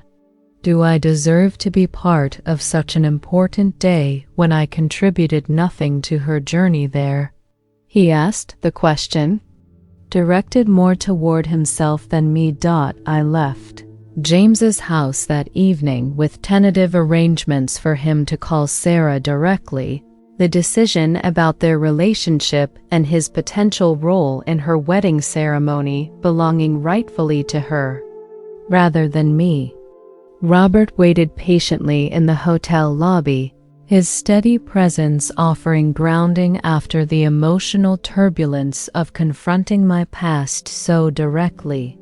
"He seems genuinely remorseful," I observed as we walked through downtown Portland toward a restaurant Robert had researched for dinner, though regret comes more easily after consequences have already been borne by someone else. The weight I had carried for 20 years felt incrementally lighter with each step away from James's comfortable home, not because our conversation had magically healed old wounds, but because facing him had confirmed what I had gradually come to understand. His absence, though initially devastating, had ultimately been a catalyst for strength I might never have discovered otherwise. That night, in our hotel room with its separate beds, I made a decision that represented the final release of my self-imposed widowhood. "Robert," I said quietly as he finished his customary bedtime reading, "I don't think we need separate beds anymore." Sarah's reaction to James's phone call the following week revealed a maturity beyond her 20 years, her questions direct yet compassionate as she established boundaries for this new relationship. "I'd like you to attend the wedding," she told him after several lengthy conversations, "but I've asked Mom's friend, Robert, to walk me down the aisle. He's been more present in my life than anyone except Mom and Catherine." Her decision reflected both forgiveness and realistic assessment, acknowledging James's biological connection while honoring relationships built through consistent presence rather than mere genetic contribution. Meanwhile, Connecticut General surprised me with approval for a 3-week leave of absence to help with wedding preparations. My department director's knowing smile suggesting she understood this family reconciliation represented something more significant than typical matrimonial planning. "Take whatever time you need, Ella," she advised, using my first name for the first time in our professional relationship. "Some moments can't be rescheduled for corporate convenience." August 1977 arrived with unusual humidity, Sarah and Daniel's wedding preparations coinciding with cultural shifts as significant as any in my lifetime. Elvis Presley's sudden death dominating headlines and conversations, feminist protesters demonstrating at national political conventions, and Jimmy Carter's early presidency promising new approaches to long-standing problems. Against this backdrop of national transformation, our family enacted our own revolution of reconnection. Sarah and James establishing cautious rapport during his first visit to Hartford in late July. I observed their interaction from a careful distance, noting her inheritance of his animated gestures when discussing literature and philosophy, his evident pride in her articulate expressions of political conviction. Catherine, initially suspicious of this man who had abandoned her namesake before birth, gradually relaxed her protective stance as James demonstrated genuine interest in understanding the people who had shaped Sarah's life. He seems appropriately humbled, she conceded after he spent an afternoon helping her replant her window boxes. Their conversation, ranging from Latin plant names to theological interpretations of redemption. The rehearsal dinner brought our blended family together at a restaurant overlooking the Connecticut River, Sarah and Daniel at the center, surrounded by his parents from Boston, Catherine in her finest dress, Robert steadfastly supportive at my side, and James with Margaret maintaining a respectful presence without attempting to claim unearned centrality in the celebration. When toasts began after the main course, James quietly requested permission to speak, rising with visibly trembling hands to address the intimate gathering. I cannot claim credit for the remarkable woman Sarah has become, he acknowledged, voice steady despite obvious emotion.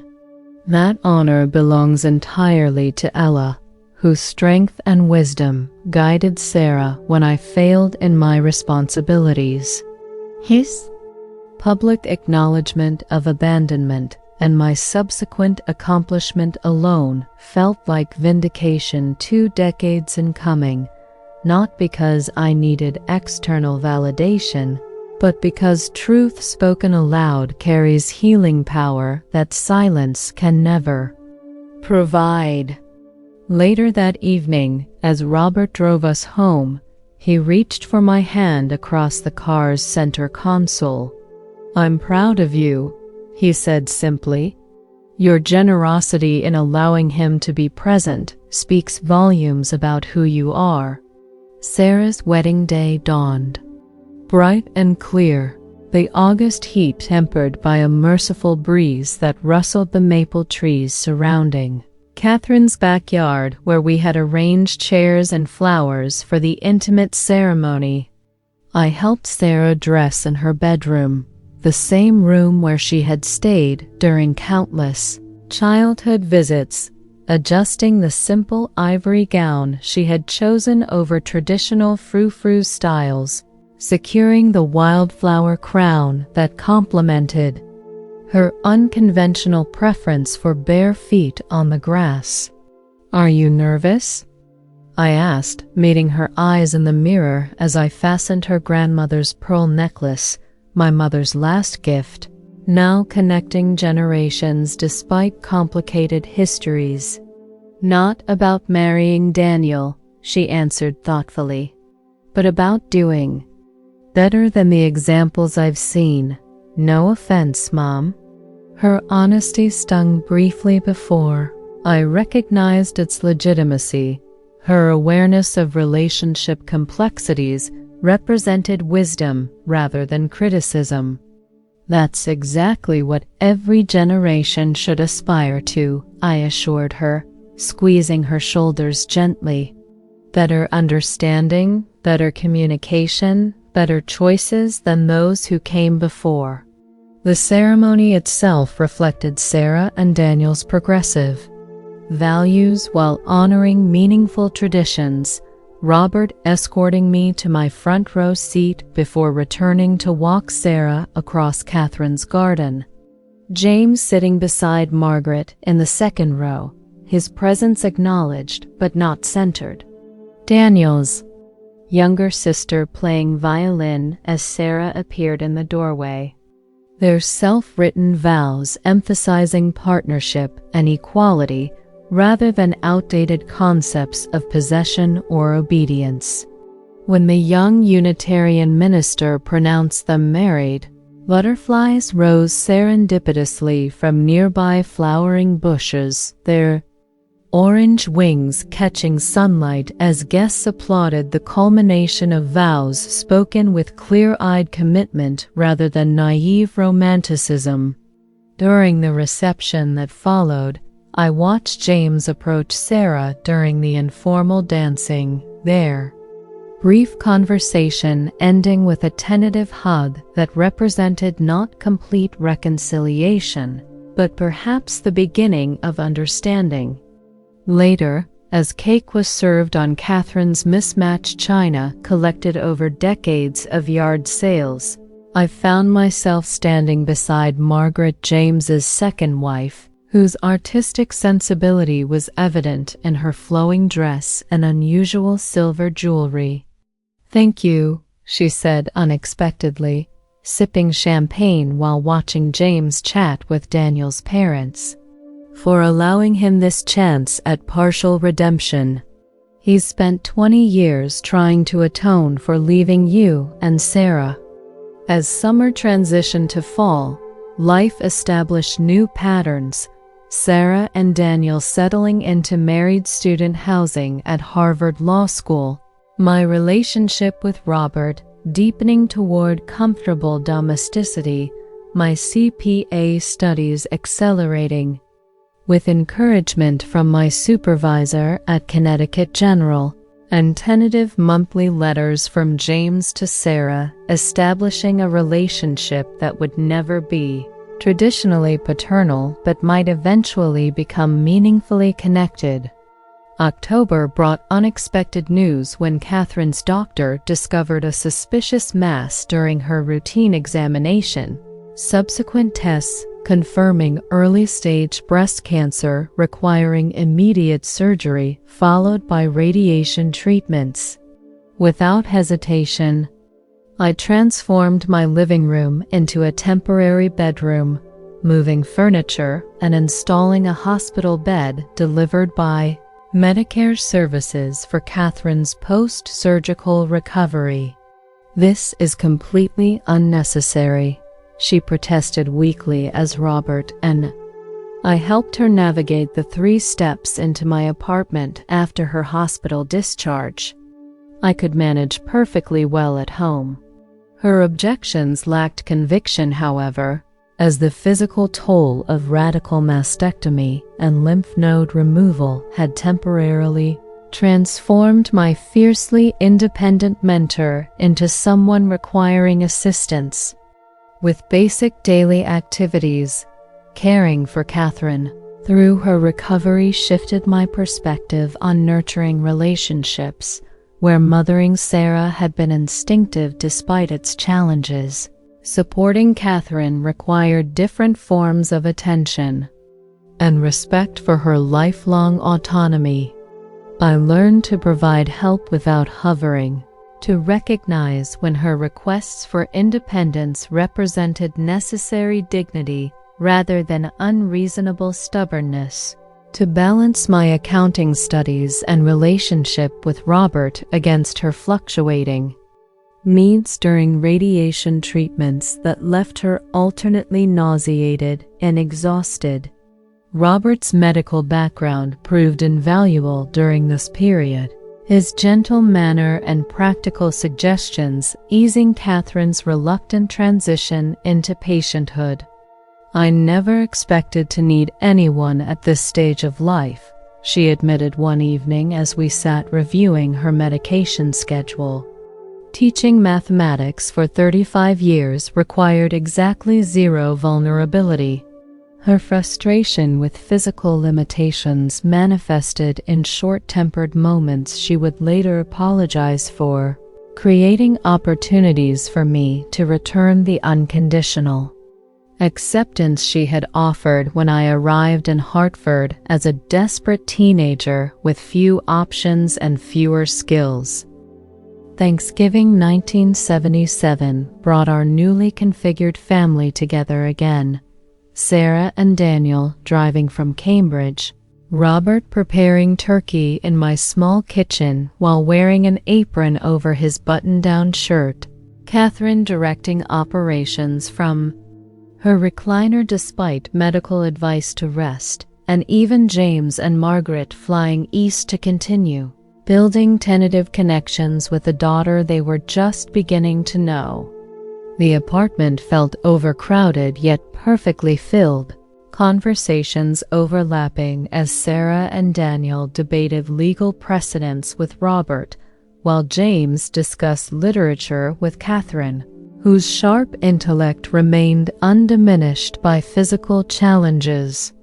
When dinner was ready, we arranged chairs around my expanded dining table, momentarily quieting as we acknowledged the improbable gathering of people whose lives had intersected through circumstances both painful and redemptive.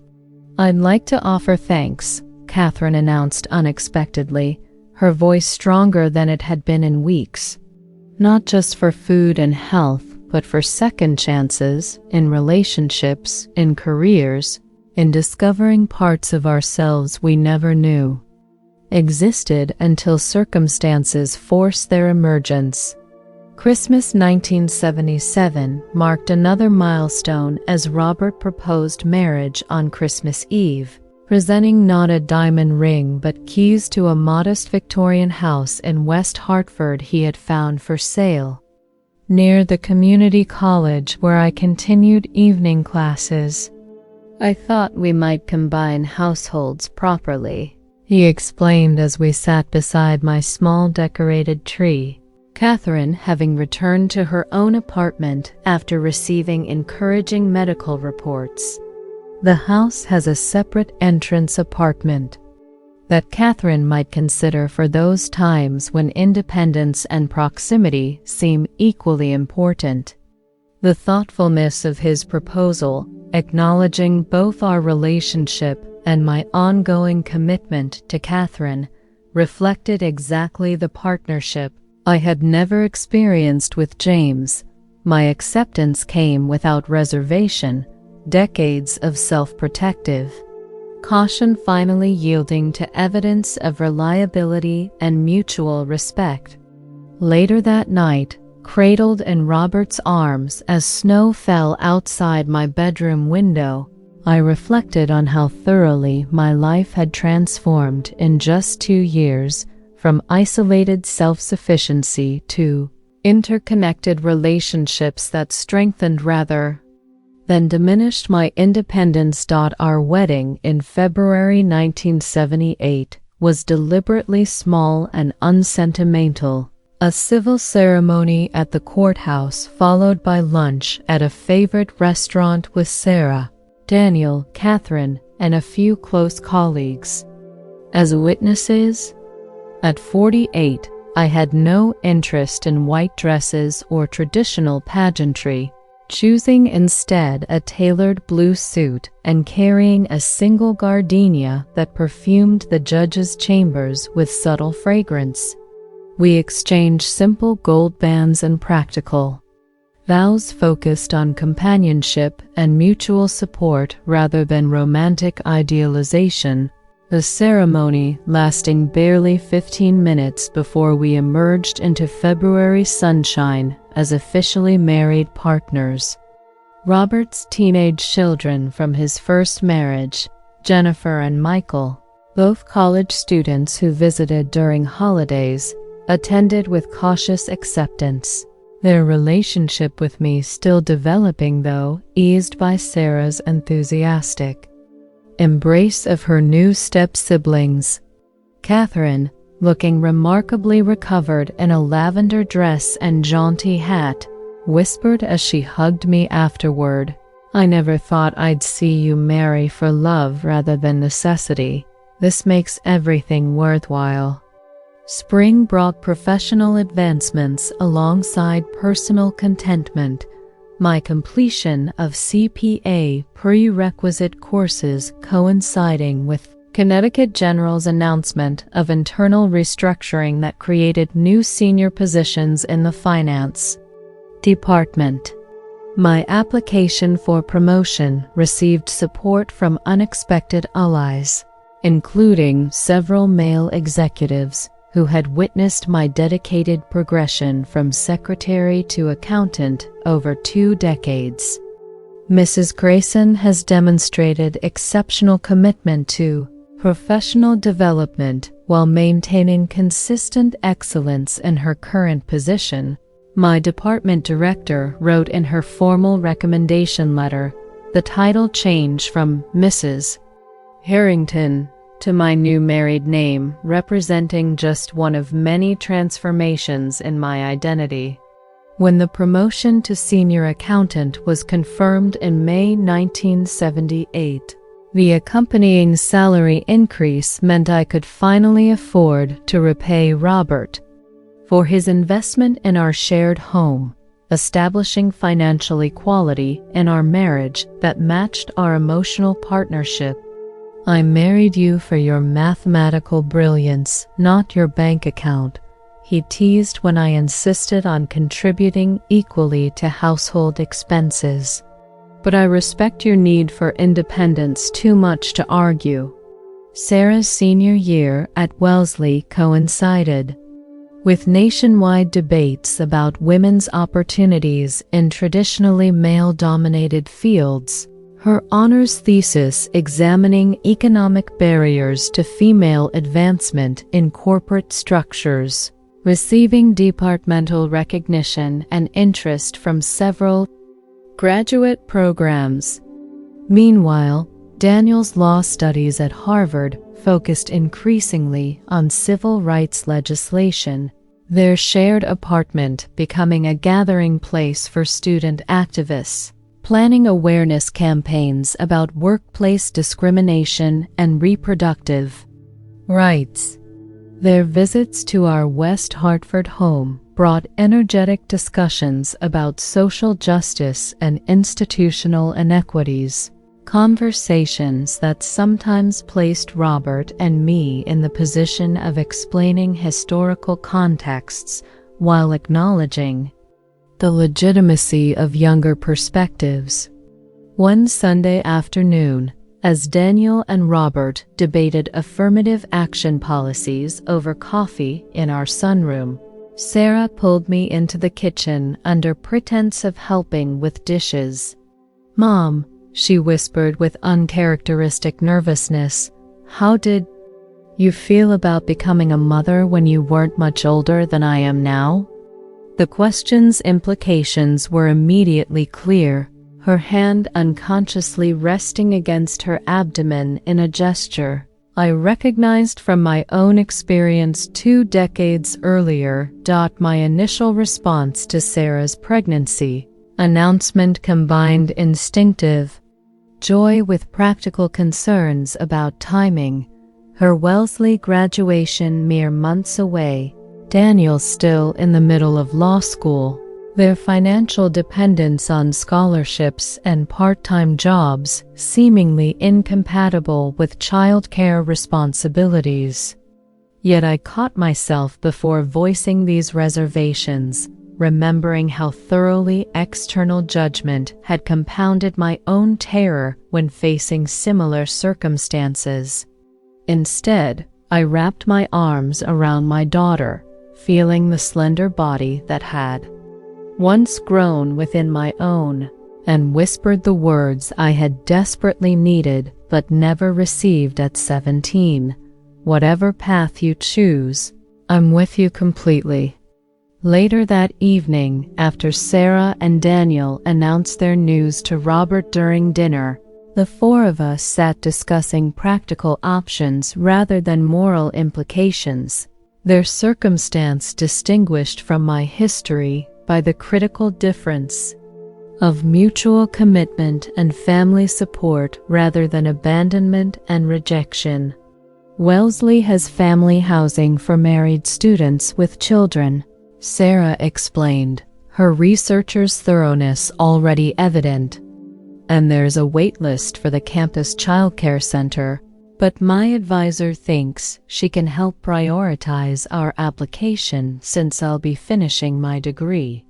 Sarah's graduation from Wellesley coincided with her 4th month of pregnancy, her academic honors announced as she crossed the stage in flowing robes that concealed her changing body from casual observers.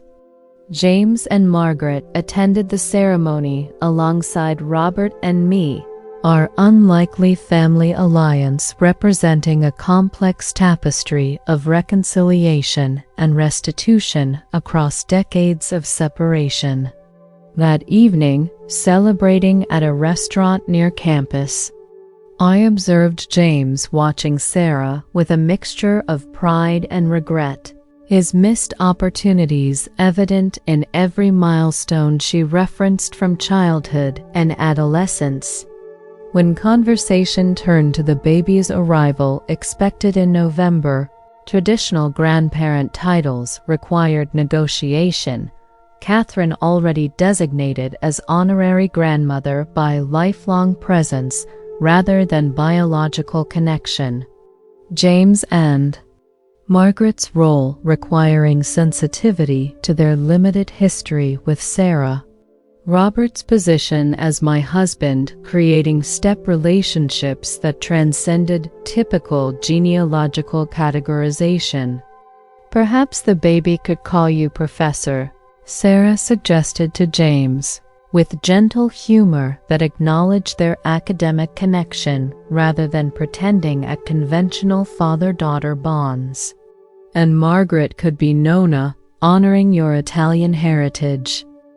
Summer 1978 passed quickly, the heat wave gripping New England, making Sarah's advancing pregnancy especially uncomfortable as she and Daniel prepared for both parenthood and her fall enrollment in Wellesley's graduate economics program.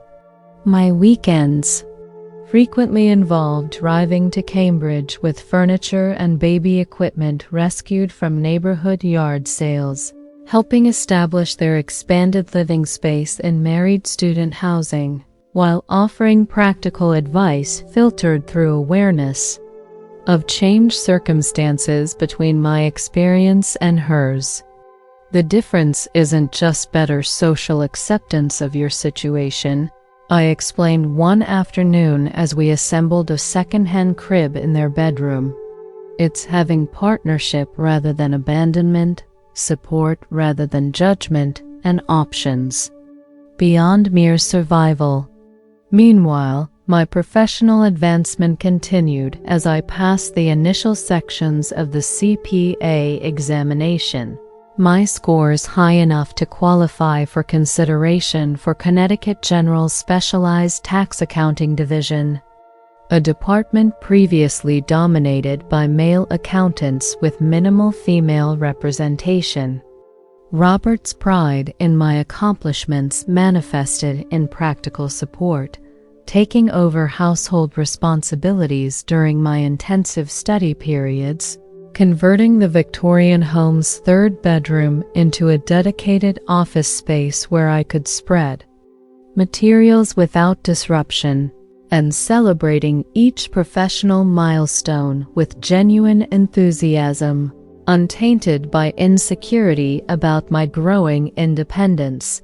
Catherine's cancer returned in September 1978, metastasized to her lungs with a prognosis that silenced the hospital consultation room where Robert and I accompanied her to receive test results.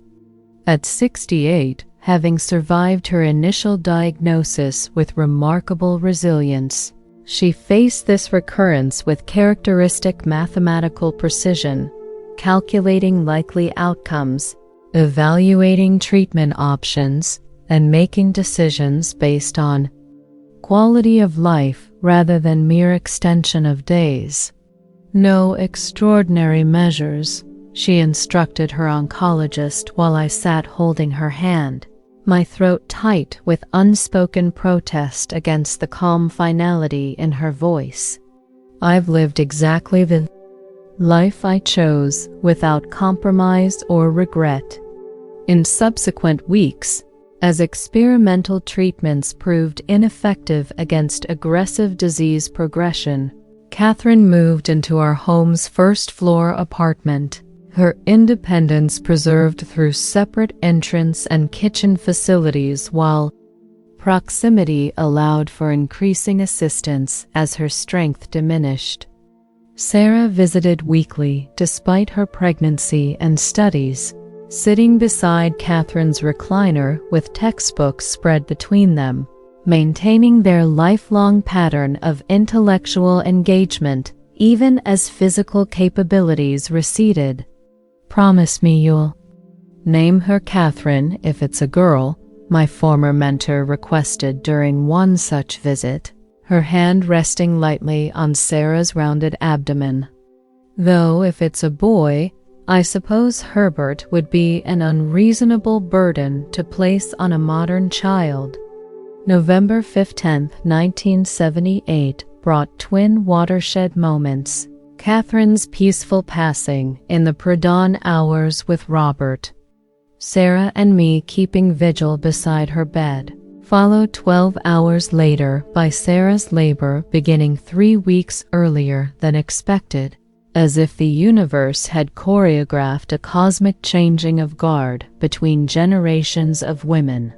Daniel called from Cambridge just as we returned from making initial funeral arrangements, his voice tense with concern about contractions coming 5 minutes apart, despite their birth plan's careful scheduling for December. Robert drove through unusually heavy snowfall to reach Harvard's teaching hospital, our arrival coinciding with Sarah's transfer to the delivery room where medical protocols still limited attendance to husbands only, a restriction Daniel challenged unsuccessfully despite passionate arguments about maternal preference and family dynamics. The waiting room became our vigil space for the second time that day. Catherine's absence keenly felt as hours passed with occasional updates from nurses about Sarah's progression. Shortly after midnight, Daniel emerged in wrinkled scrubs, exhaustion, an elation competing on his face as he announced, "It's a girl, 7 pounds exactly, perfect in every way. Sarah wants her mother." Catherine Elizabeth Harrington Wells entered the world on November 16, 1978, exactly 16 hours after her namesake departed it, creating a sense of spiritual continuity that transcended my usual pragmatism about such matters. Holding this tiny being, my granddaughter, a word that seemed impossibly adult for my self-concept, I studied features that connected 4 generations: Sarah's determined chin, James's expressive eyebrows, hints of my mother in the shape of tiny fingernails, and something uniquely herself that would develop into her own identity beyond genetic inheritance. During those newborn days, as Sarah recovered in the hospital with Catherine's picture placed meaningfully on her bedside table, I felt the privilege of witnessing life's complete cycle, having experienced abandonment and support, professional limitation and advancement, isolation and connection, grief and joy, all culminating in this moment of generational continuity. When James and Margaret arrived from Portland 2 days later, their first meeting with their granddaughter occurred in the hospital room, where Sarah welcomed them with generous inclusion despite their historically complicated relationship. "She has your hands," Sarah told James as he hesitantly accepted the blanketed bundle, his eyes filling with tears that lineage continued despite his greatest failures. Long fingers that might play piano or type 90 words a minute or design buildings. Her future is entirely unwritten. Catherine's funeral and her namesake's christening celebrated 1 week apart in December 1978 represented the bittersweet continuity that increasingly defined my understanding of life's passages. The Methodist Church, where Catherine had taught Sunday school mathematics for decades, overflowed with former students spanning 3 generations, their tributes painting a portrait of influence extending far beyond conventional family boundaries. She never had biological children, one middle-aged engineer observed during the reception, yet she mothered hundreds of us through differential equations and life's variables.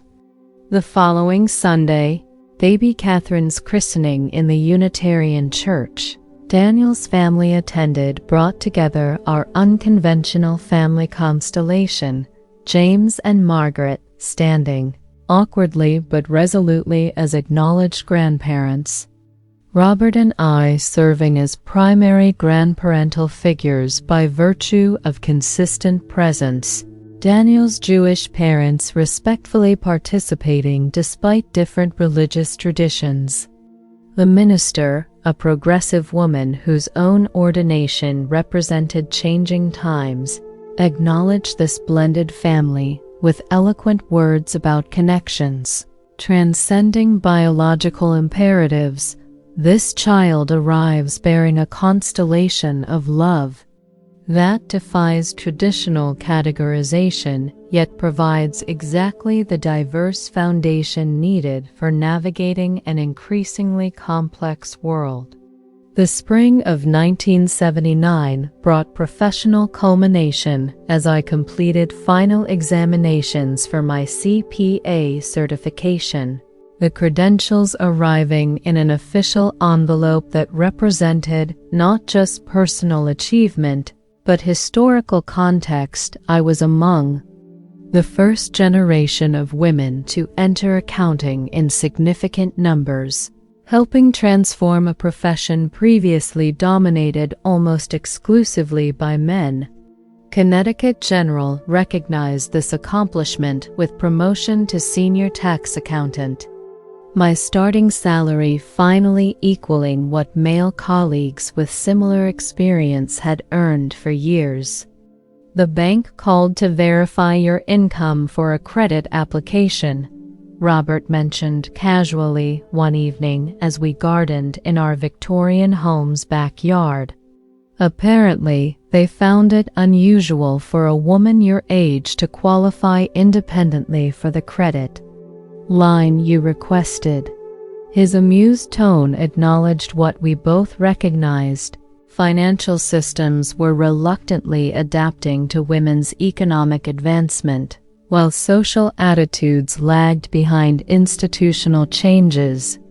My newly established financial independence meant I could finally create education, trust funds for both Sarah and baby Catherine, ensuring intergenerational security that had been unimaginable during my desperate arrival in Hartford 22 years earlier. Summer vacations became annual traditions as our family expanded and evolved, renting a large house on Cape Cod where Sarah, Daniel, and baby Catherine occupied the main floor while Robert and I took the upper suite, James and Margaret occasionally joining for weekend visits that gradually transformed awkwardness into cautious familiarity. During quiet mornings while the younger generation slept, I sometimes found James alone on the beach, our conversations evolving from careful politeness to meaningful reflection as years passed. I've been wondering lately what might have happened if I'd found different courage back then, He admitted during one such dawn walk in 1980, watching seagulls trace patterns against brightening sky, "If I'd chosen fatherhood over ministry, partnership over pretense." I considered his counterfactual with surprising emotional neutrality, decades of independent living having transformed what once seemed devastating abandonment into simply one determining fork among many life paths. "We can't know that alternative timeline," I finally responded. "But I do know this reality gave me strengths I might never have discovered otherwise." Sarah's graduation with her master's degree in economics coincided with Daniel's completion of law school in 1981. Their young family navigating childcare challenges that highlighted persistent institutional barriers despite supposed progress toward gender equality. They offered Daniel paternity leave when I mentioned taking time away from my research position. Sarah reported incredulously during Sunday dinner at our home, 3 days compared to my 6 weeks, and his colleagues treated it as radical activism rather than basic parenting. Their generation's struggles with work-family balance played out against Reagan's presidency and economic policies that increasingly favored corporate interests over working families. Sarah's expertise in financial systems creating passionate dinner conversations about regulatory changes and their implications for average Americans. Meanwhile, 2-year-old Catherine demonstrated verbal precocity reminiscent of both her namesake and her intellectual lineage, constructing complex sentences and memorizing picture books with remarkable retention that her pediatrician described as statistically significant developmental advancement. The AIDS crisis cast shadows across America in the early 1980s, its devastating impact touching our family directly when Robert's son, Michael, lost his partner David to the disease in 1983. Michael lost his partner David to the disease in 1983. Funeral held in San Francisco, where Michael had established himself as a promising architect, revealed stark contrasts between religious communities, with David's conservative family excluding Michael from official services, while our makeshift family, Robert, Jennifer, Sarah, Daniel, baby Catherine, and I, created alternate memorials that acknowledge their 5-year relationship. This is what institutional cruelty looks like, Sarah whispered during the official church service where David's parents had prohibited any mention of Michael or their shared life. Later, supporting Michael through grief compounded by social stigma, I recognized how thoroughly my own understanding of family had evolved beyond biological or legal definitions to encompass chosen connections based on love and presence rather than convention or obligation. Upon returning to Hartford, I joined local AIDS support initiatives through our Unitarian congregation. Robert's medical knowledge and my accounting skills, combining to provide both emotional and practical assistance to affected families navigating complex healthcare and financial challenges. My 50th birthday in 1988 coincided with Sarah's announcement of her pregnancy with a second child, the milestone markers creating natural opportunities for reflection on intergenerational patterns and changes. While my first pregnancy at 18 had meant social disgrace and desperate choices, Sarah's second pregnancy at 30 was celebrated within her established marriage and career. Her position at the Federal Reserve providing both financial security an intellectual fulfillment, while Daniel's partnership at an environmental law firm allowed flexible parenting arrangements unusual for the era. I sometimes forget how different our starting points were, Sarah acknowledged during her birthday toast to me, 9-year-old Catherine standing attentively beside her. You created possibilities from nothing, while I built on foundations you established through sheer determination.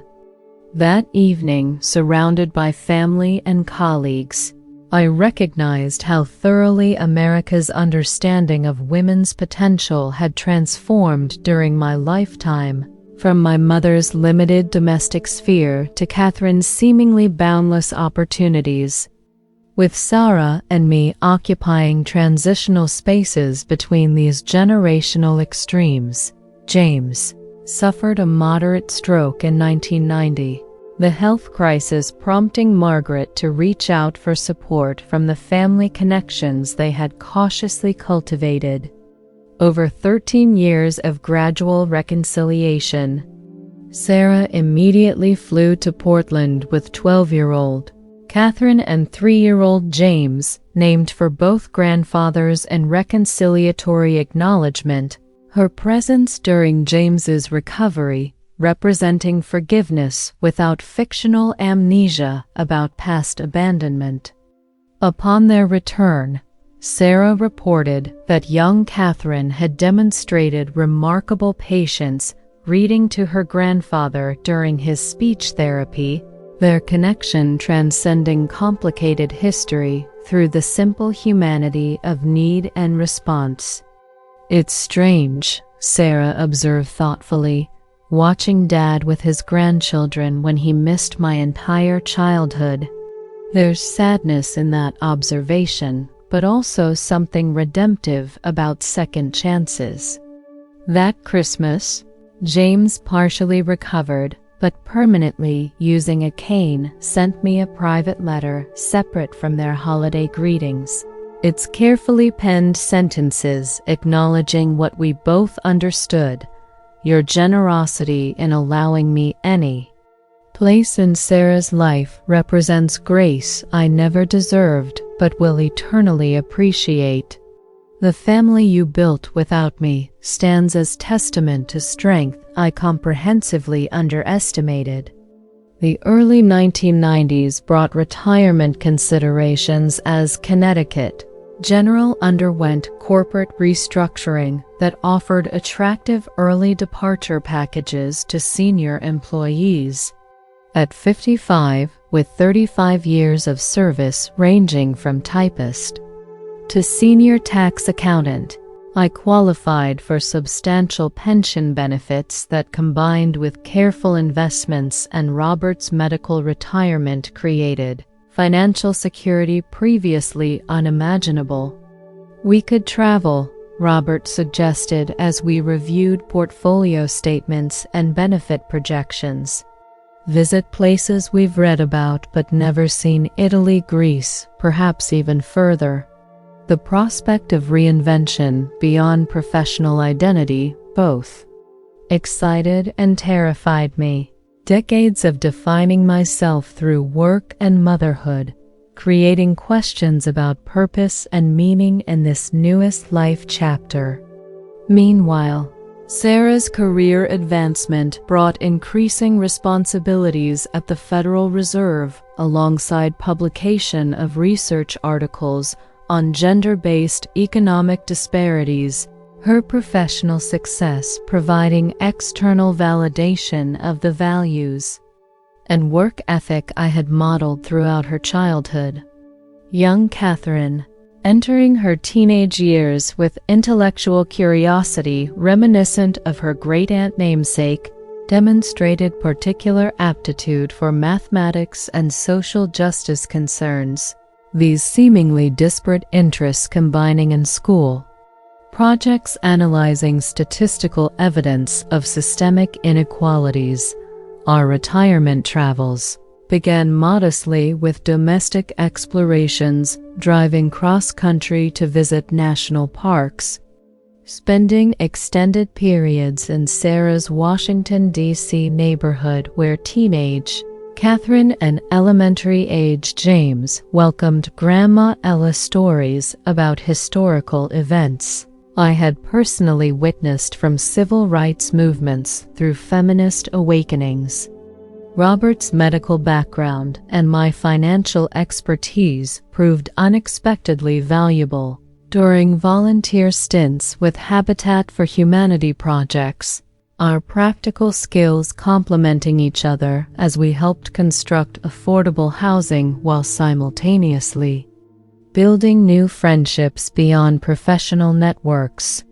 In 1995, we finally ventured internationally, a carefully planned 3-week European journey, tracing historical sites from London's financial district, where I noted with satisfaction how thoroughly women had integrated previously male-dominated banking institutions, to Rome's ancient structures that contextualized human struggles across millennia. Standing beside Robert in the Sistine Chapel, gazing upward at Michelangelo's masterwork, I experienced profound awareness of my relatively brief existence within continuous human history, my personal narrative of abandonment, resilience, and eventual flourishing representing merely one thread in humanity's complex tapestry spanning centuries. The new millennium arrived with characteristic Barrett Grayson family celebration. Sarah hosting at her Washington home with 17-year-old Catherine debating economic globalization alongside her mother, and grandfather James visiting from Portland with Margaret, while 12-year-old James and Daniel organized an elaborate countdown complete with handmade decorations.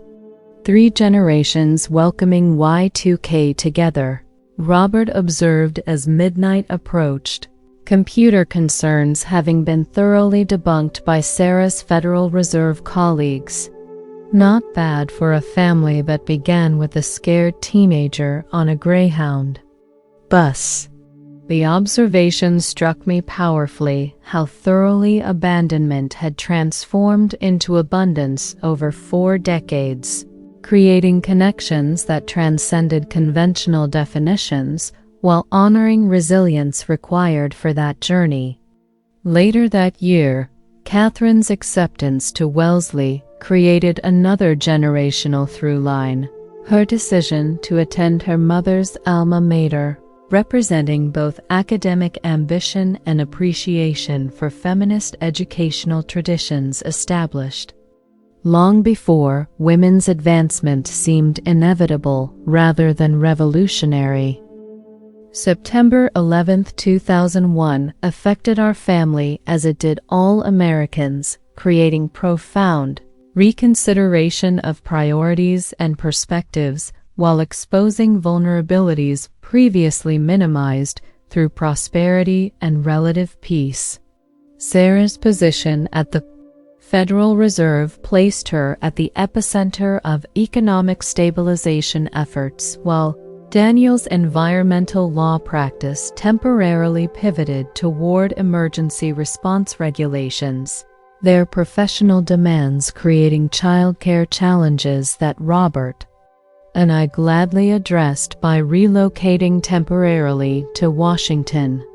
During those tense autumn months, I recognized how thoroughly family structures had evolved beyond nuclear configurations to encompass flexible arrangements based on need rather than convention. Robert and I providing after-school stability for young James, while Catherine, now a Wellesley freshman, called daily, expressing both collegiate independence and familial concern about her brother's emotional processing of national tragedy.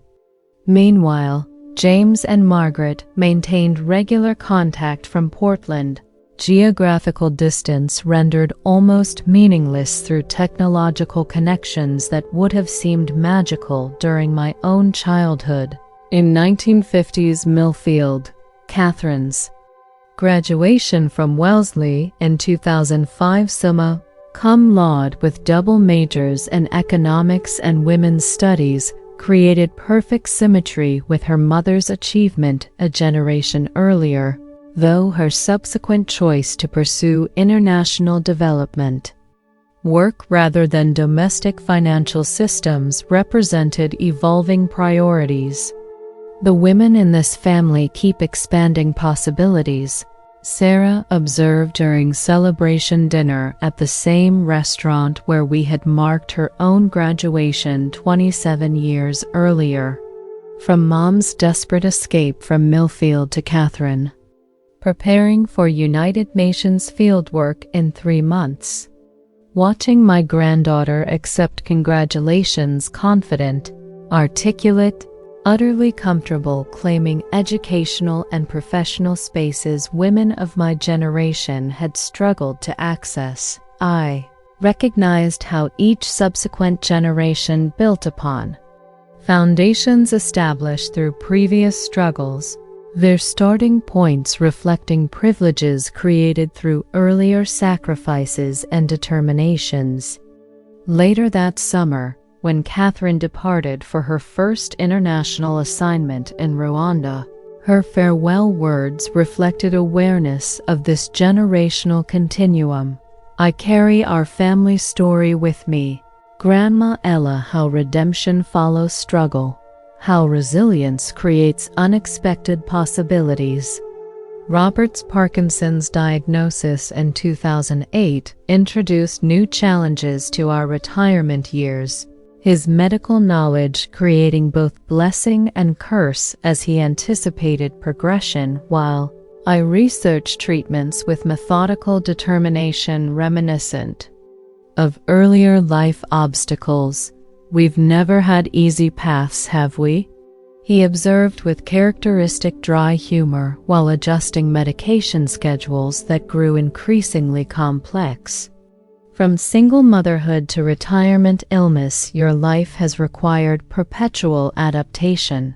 His observation contained profound truth, yet missed critical distinction, while abandonment had been imposed upon me without choice.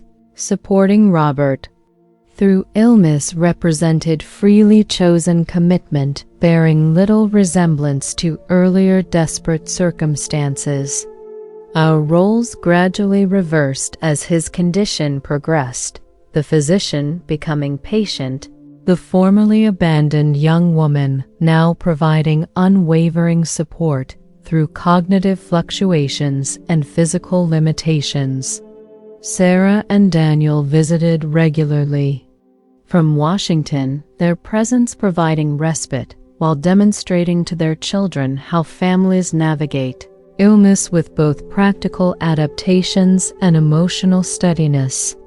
Young James, beginning college at Michigan for environmental engineering, observed during one such visit, "You guys have been married longer than most of my friends' parents have been alive," his adolescent hyperbole containing sufficient truth to prompt reflection on 30 years of partnership that had created stable foundation after decades of enforced self-reliance. The 2010s brought technological transformations that simultaneously connected our geographically dispersed family while highlighting generational differences in communication preferences. Catherine's international development career created global residence patterns Rwanda, followed by Thailand, then extended posting in Kenya yet video. Calling made her presence regular at virtual family gatherings despite physical distance. James completed environmental engineering studies before joining sustainable building initiatives in Chicago, his pragmatic approach to climate challenges reflecting Daniel's legal activism and Robert's methodical problem-solving. Sarah's promotion to senior advisory position at the Federal Reserve coincided with Daniel's transition to teaching environmental law at Georgetown. their empty nest creating space for professional culmination, while maintaining central gathering point for increasingly dispersed family connections. Meanwhile, Robert's condition required increasing accommodations.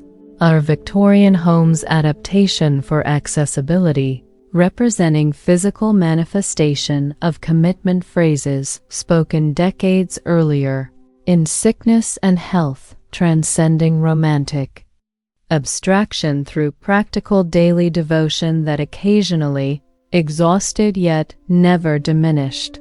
My fundamental gratitude for partnership that had arrived later yet lasted longer than I had ever anticipated during those early struggling years. Robert's passing in 2015 created profound reconfiguration of my daily existence.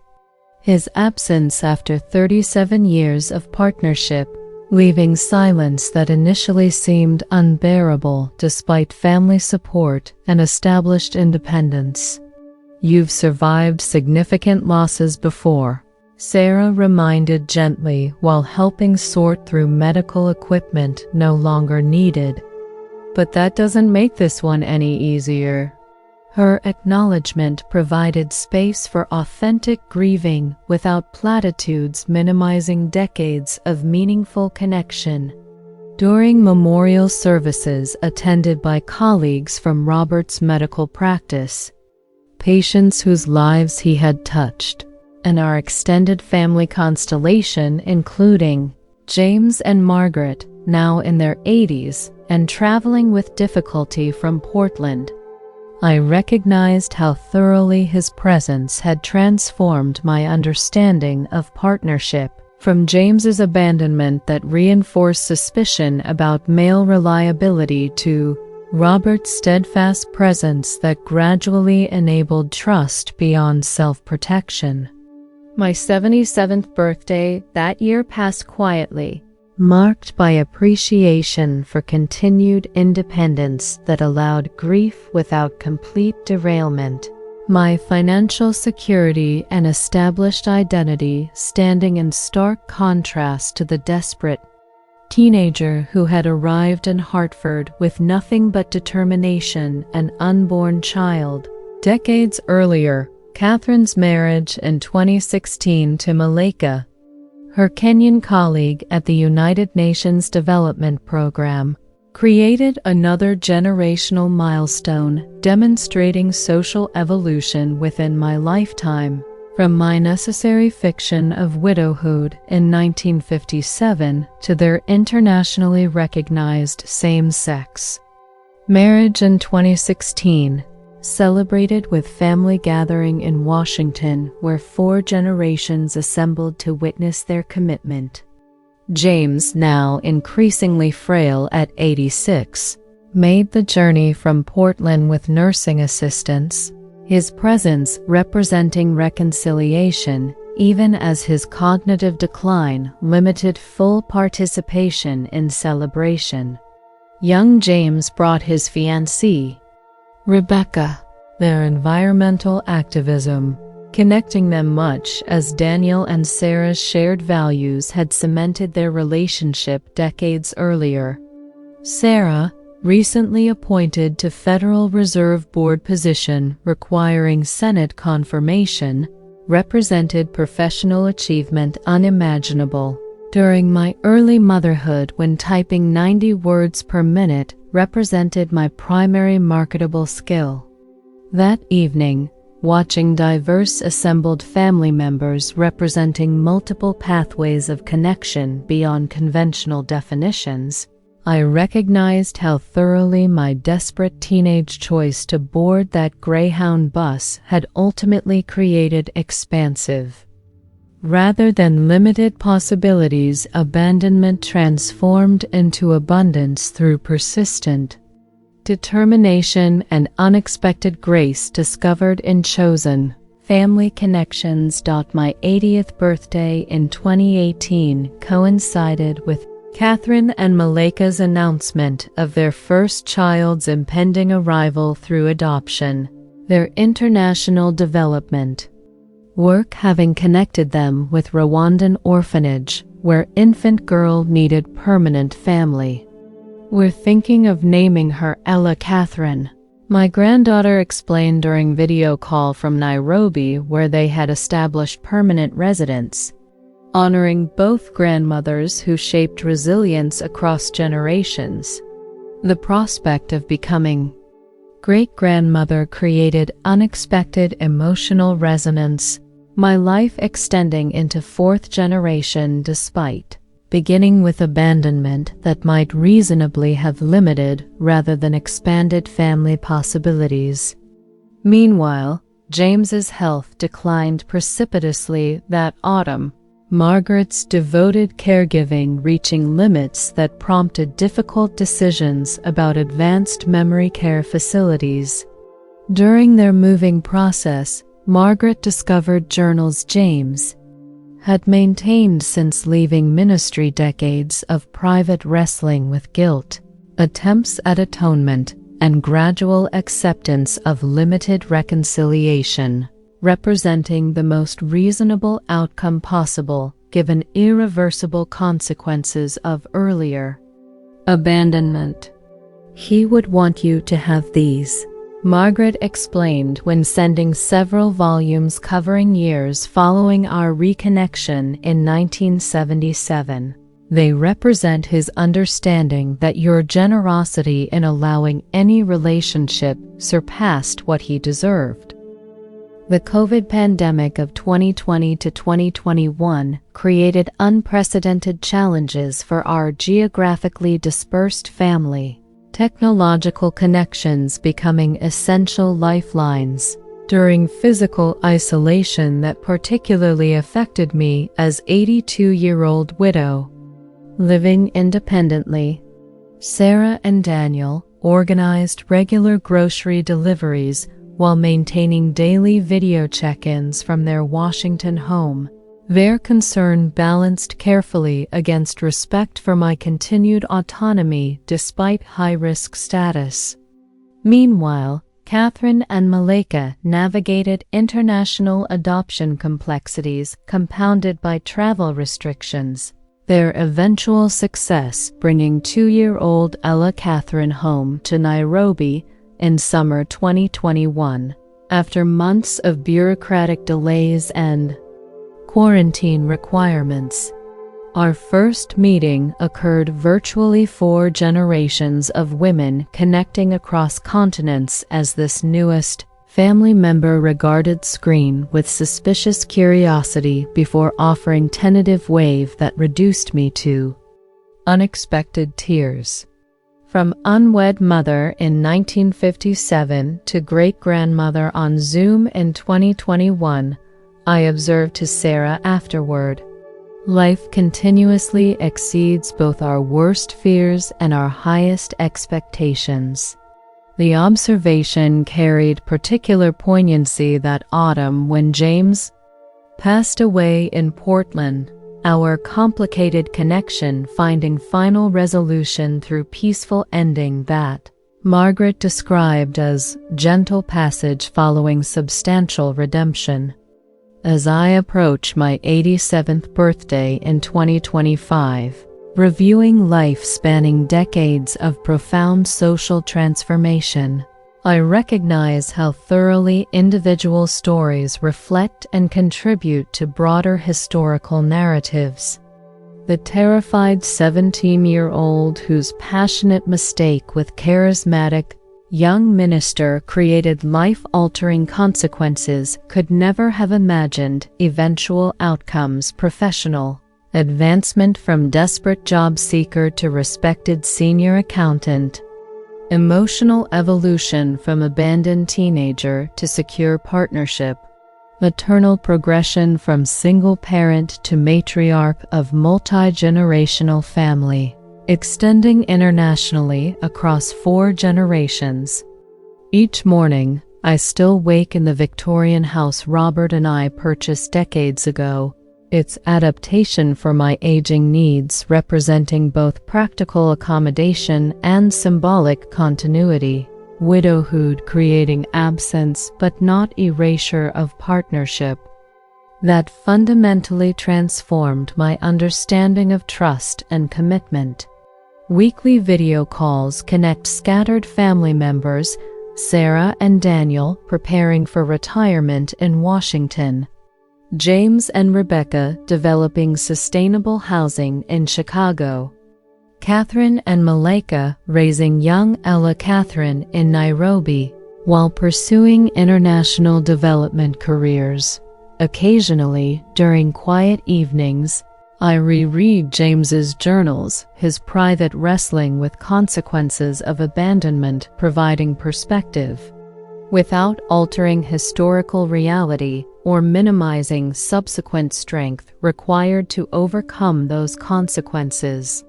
His written reflections reveal someone who eventually understood that redemption arrives not through erasing past mistakes, but through acknowledging their reality while accepting limited reconciliation as grace rather than entitlement.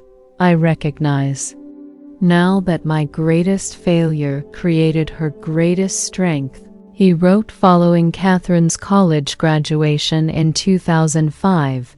Ella's remarkable independence developed precisely because my abandonment required resilience beyond normal expectations.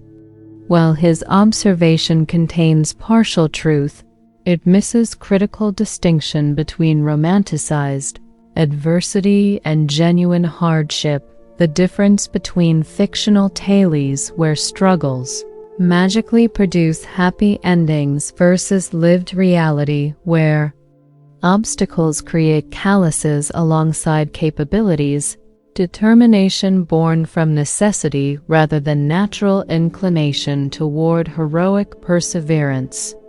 My journey from abandoned pregnant teenager to respected professional, from desperate single mother to family matriarch, from isolated survivor to connected elder has unfolded not because abandonment provided beneficial challenge, but because human capacity for adaptation sometimes transcends even most difficult beginnings.